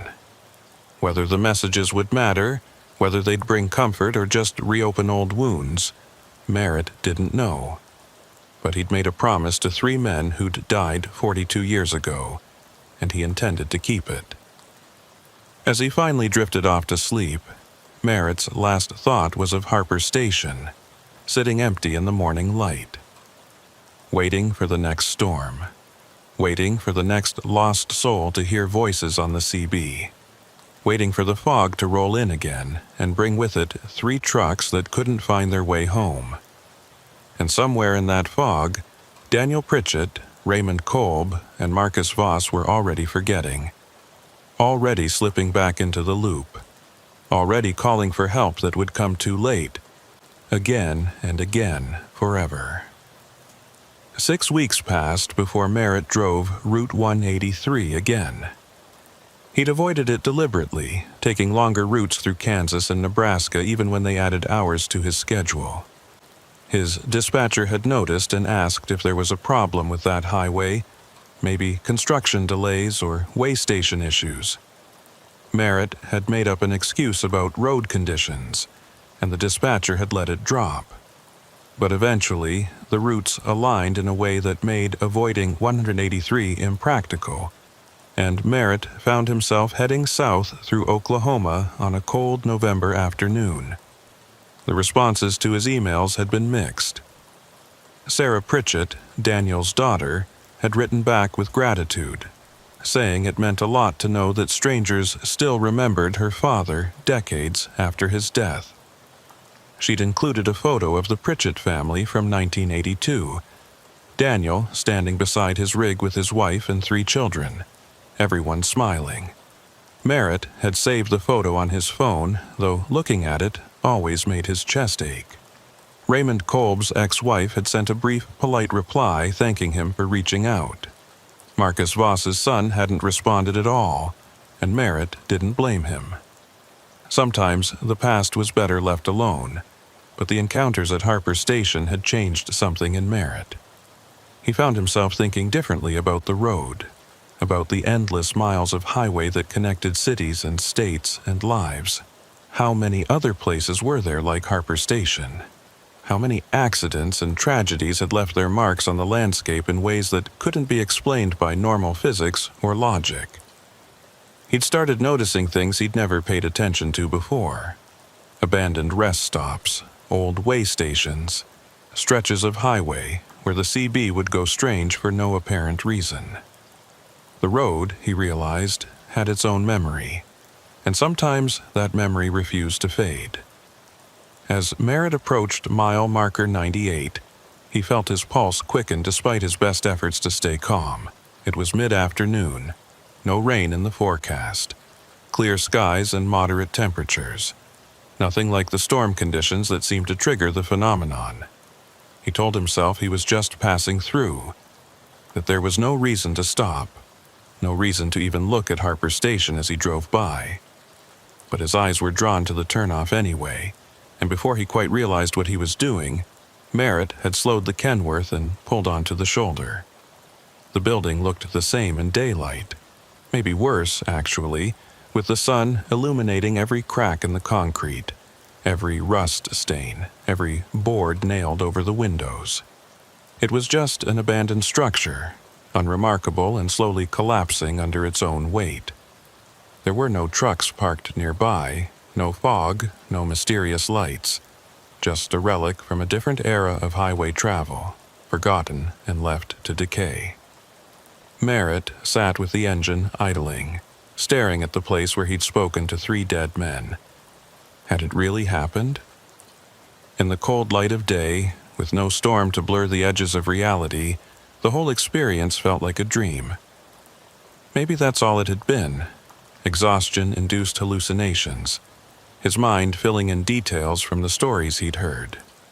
People saw what they wanted to see, believed what they wanted to believe. But Merritt knew better. He'd touched that CB radio, felt the icy cold of the microphone. He'd seen Daniel Pritchett's face, watched tears well in the man's eyes when he learned about his children. He'd heard Marcus Voss's voice, calm and resigned, accepting a fate he couldn't escape. Those weren't hallucinations. They'd been real, even if real meant something different at Harper Station than it did anywhere else. Merritt pulled out his phone and opened the photo Sarah Pritchett had sent. He studied Daniel's face, the confident smile of a man who had no idea his life was about to be cut short. Then he looked at the building, imagining that same man standing in the parking lot, transparent and fading, asking if his family remembered him. Merritt's CB radio crackled suddenly, making him jump. He'd left it on channel 19, and now a voice was coming through, normal, contemporary, with none of the distorted quality of the transmissions from 1983. "A southbound Kenworth at mile 98, you all right? Saw you pulled over." Merritt grabbed the mic, grateful for the contact with the present. "Yeah, I'm fine. Just taking a break." The other driver responded cheerfully. "Roger that. Be safe out there." The transmission ended, and Merritt was alone again with his thoughts. He was about to pull back onto the highway when he noticed something that made him pause. There was a vehicle in the Harper Station parking lot, a dusty sedan that definitely hadn't been there when he'd pulled over. Merritt frowned, studying it through his windshield. The car looked recent, maybe 5 or 6 years old, and someone was standing beside it. A woman, maybe in her 60s, looking at the abandoned building with an expression Merritt recognized. Grief mixed with confusion. She was holding something in her hands, papers, it looked like, and she kept glancing down at them, then back at the building, as if trying to reconcile 2 different realities. Against his better judgment, Merritt shut off his engine and climbed down from the cab. He walked toward the woman slowly, not wanting to startle her. As he got closer, he could see the papers she was holding were old newspaper clippings, yellowed with age. "Excuse me," Merritt called out. "Are you okay?" The woman turned, and he saw that her eyes were red, like she'd been crying. "I'm fine, just visiting." She gestured vaguely at the building. "My husband died here, long time ago." Merritt's stomach tightened. "March 14th, 1983? The woman's eyes widened. "How did you know that?" Merritt moved closer, choosing his words carefully. "I've heard about the accident. 3 trucks, mysterious fog. I'm a driver myself. It's one of those stories that gets passed around." That was true, if incomplete. The woman nodded slowly. "Raymond Kolb. That was my husband. Well, ex-husband by the time he died, but we'd only been divorced for a year. I never stopped. I never really moved on, you know." She looked back at the building. "I come here sometimes, not often, just when I need to feel close to him. Merritt felt like he'd been punched in the chest. This was Raymond Kolb's wife, ex-wife, the woman he'd emailed 6 weeks ago. Mrs. Kolb? She looked surprised. How did you... Then recognition dawned. You're the truck driver, the one who sent me that message about Raymond. Merritt nodded. Merritt Quayle. I didn't expect to run into you here. Mrs. Kolb, she'd said her name was Irene in the email, studied him with sharp, assessing eyes. You said in your message that people remember Raymond, but there was something else, wasn't there? Something you didn't say. Merritt hesitated. He deliberately kept the supernatural elements out of his emails, not wanting to sound insane or cause additional pain. But standing here with Irene Kolb looking at him with those knowing eyes, he felt compelled to tell the truth. I saw him, Merritt said quietly. 6 weeks ago, during a storm.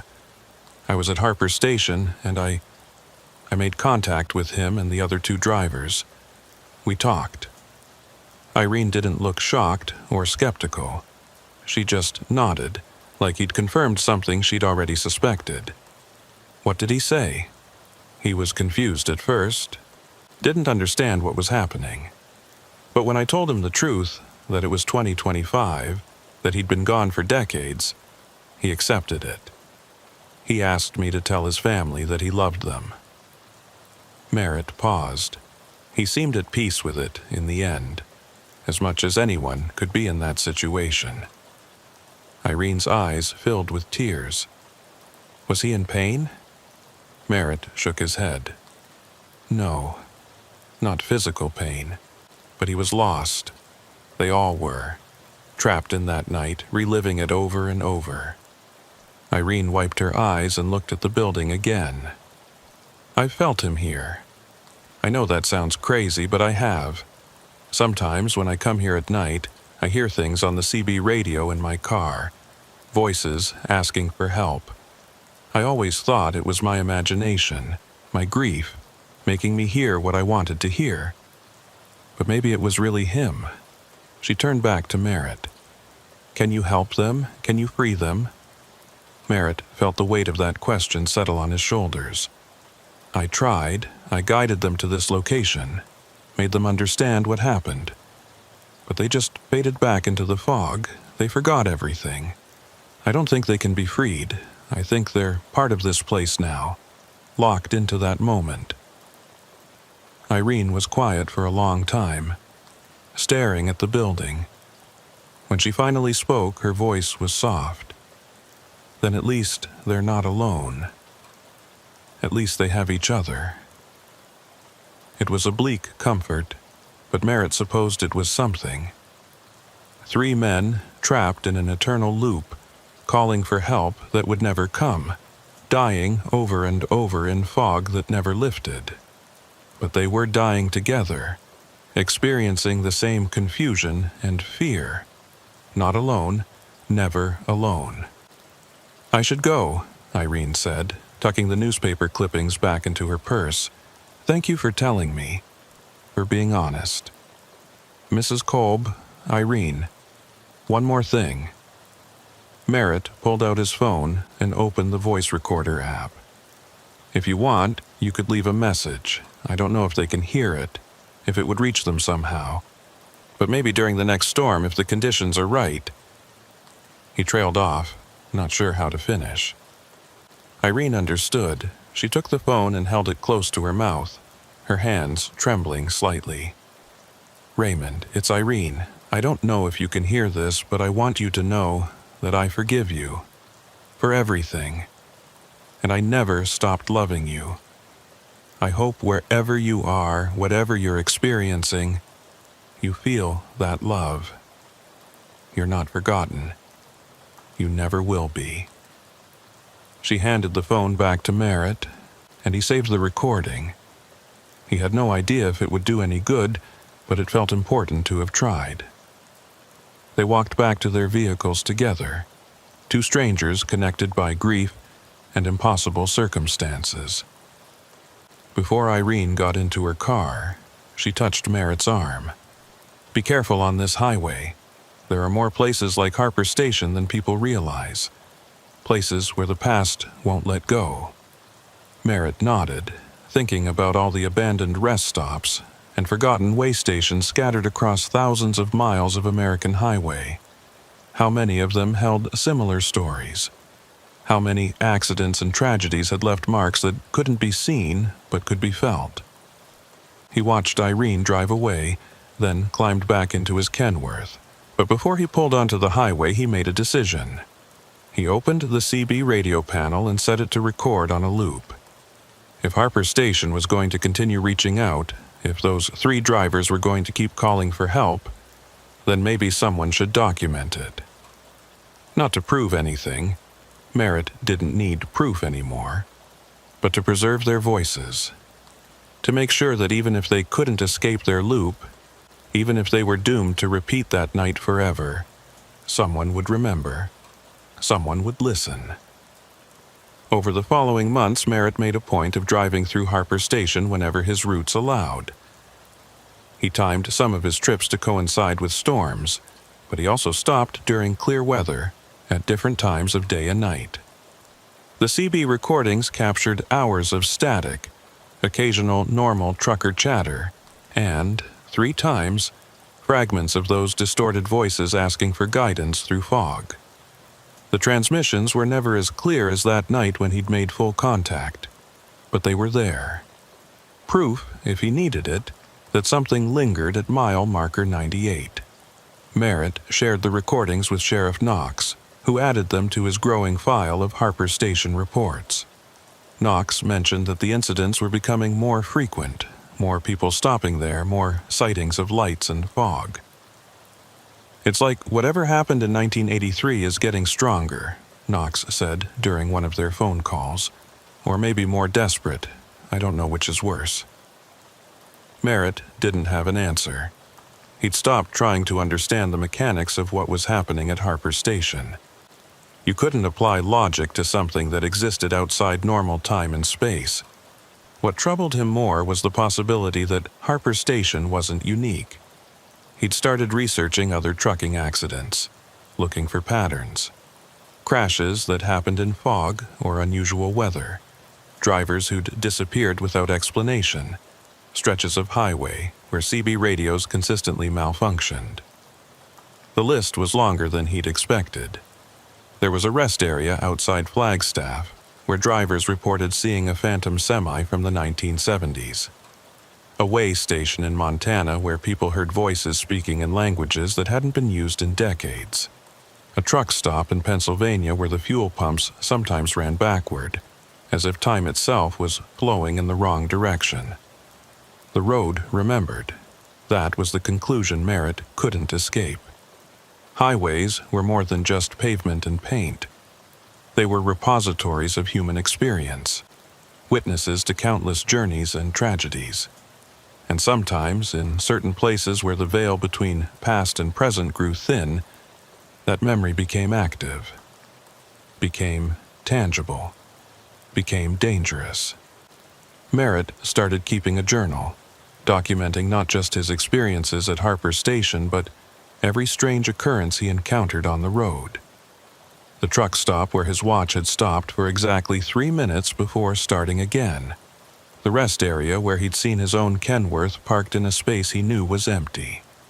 The stretch of highway in Iowa where his CB had picked up a transmission from a driver who'd died in '91.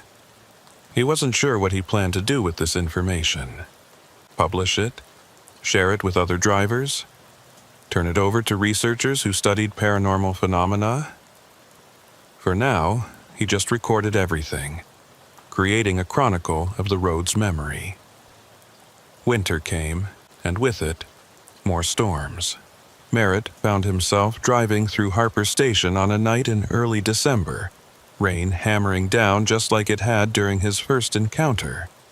He pulled into the parking lot, an action that had become almost ritualistic, and set up his portable CB. The voices came through within minutes, clearer than they'd been in weeks. "Westbound convoy, mile 92. Fog's so thick we can't see the road. Is anyone out there? Merritt keyed the mic. His response automatic now. This is Merritt Quayle at Harper Station, mile 98. I hear you. Head south toward my position. The familiar exchange, the same words he'd spoken months ago. But this time, something was different. A fourth voice cut in, younger and frightened.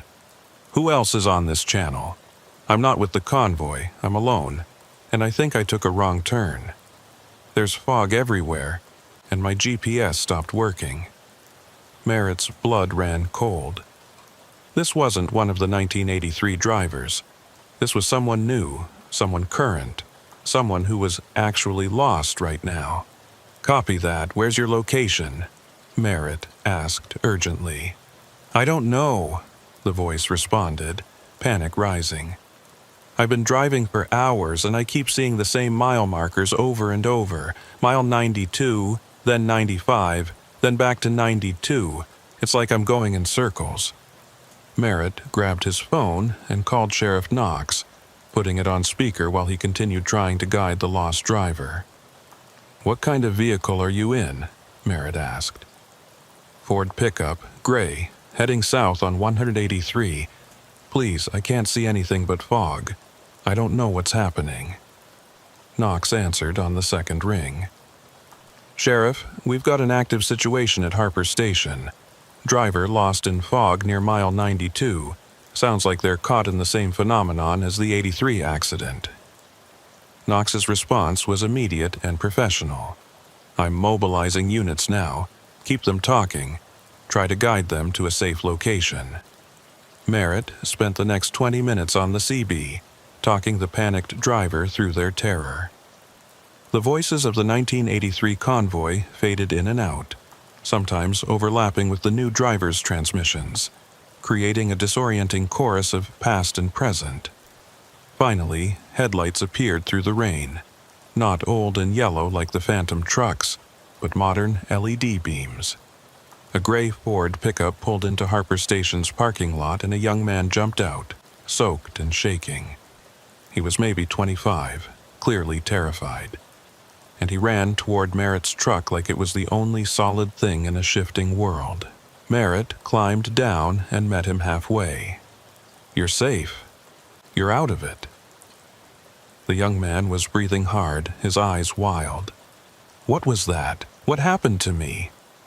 I was just driving, and then the fog came out of nowhere, and I couldn't find my way out.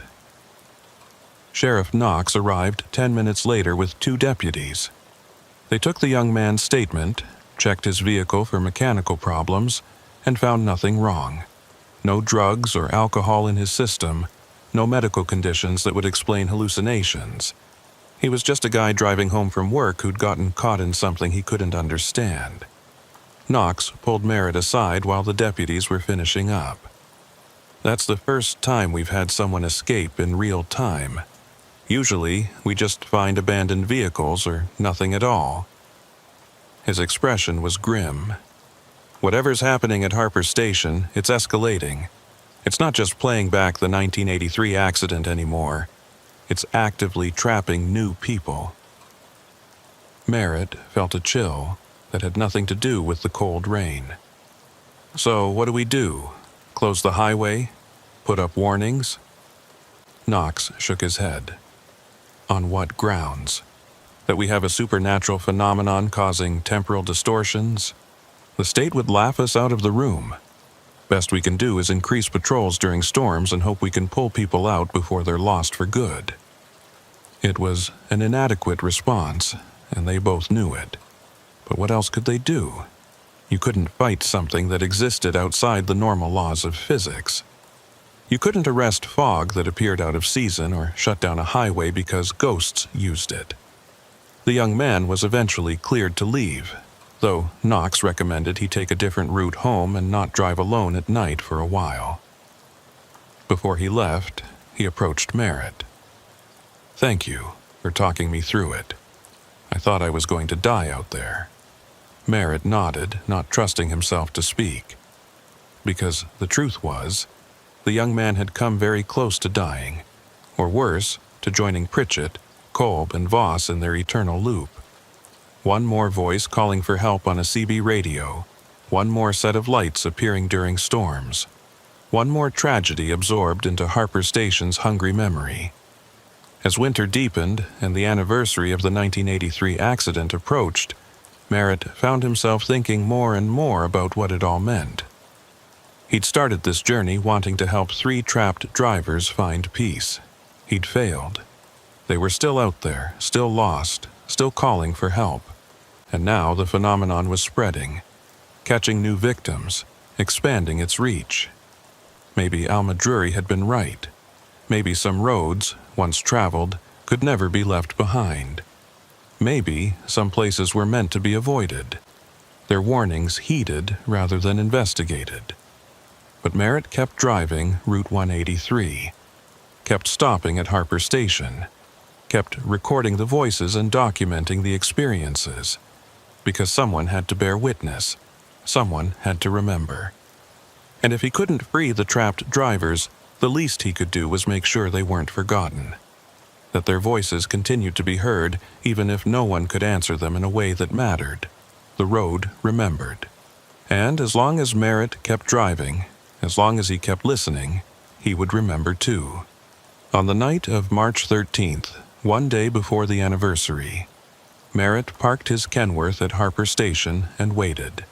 The weather forecast called for fog, actual meteorological fog this time, not the supernatural kind, and Merritt wanted to see if that made a difference. He set up his equipment and settled in for a long night. The CB crackled to life just after midnight. Westbound convoy, mile 92. Heavy fog. Can't see the road. Need guidance. Daniel Pritchett's voice, as clear as it had been 6 months ago. Merritt had closed his eyes and keyed the mic. "This is Merritt Quayle. I hear you, Daniel. I remember you. Raymond, Marcus, I remember all of you." He paused, knowing they wouldn't remember him, knowing this was probably pointless. "I can't show you the way out. I wish I could. But I want you to know you're not forgotten. Your families remember you. The road remembers you. And I'll keep listening, as long as you keep calling. You're not alone." Static hissed back at him. Then, barely audible beneath the interference, a response. "Thank you." It might have been his imagination. It might have been atmospheric conditions, or his own desperate need to believe his efforts mattered. But Merritt chose to believe it was real. That somewhere in the fog, in that frozen moment of March 14th, 1983, 3 drivers had heard him. And for a split second, they'd been comforted. The fog never appeared that night. The anniversary passed quietly, marked only by Merritt sitting alone in an abandoned parking lot, listening to voices that might or might not be there. When dawn came, he packed up his equipment and got back on the highway. He had a delivery to make in Amarillo, a schedule to keep, miles to cover. The road stretched ahead, endless and familiar, carrying him forward while behind him, Harper Station sat silent and waiting. Always waiting for the next storm, for the next lost driver, for the next moment when past and present would blur together and 3 trucks from 1983 would appear, surrounded by impossible fog, their drivers calling out one more time for help that would never be enough. Merritt drove on, because that's what truckers did. They drove, and they remembered, and they bore witness to the road's long memory. And sometimes, on certain nights when the weather was wrong and the CB radio crackled with voices that shouldn't exist, they listened, they answered, and they promised that no matter how many times the loop repeated, no matter how hopeless the situation seemed, someone would remember, someone would care. Even if it changed nothing, even if the fog never lifted and the highway never released its grip, someone would keep listening to those voices in the rain. And that, Merritt had come to understand, was all anyone could really do.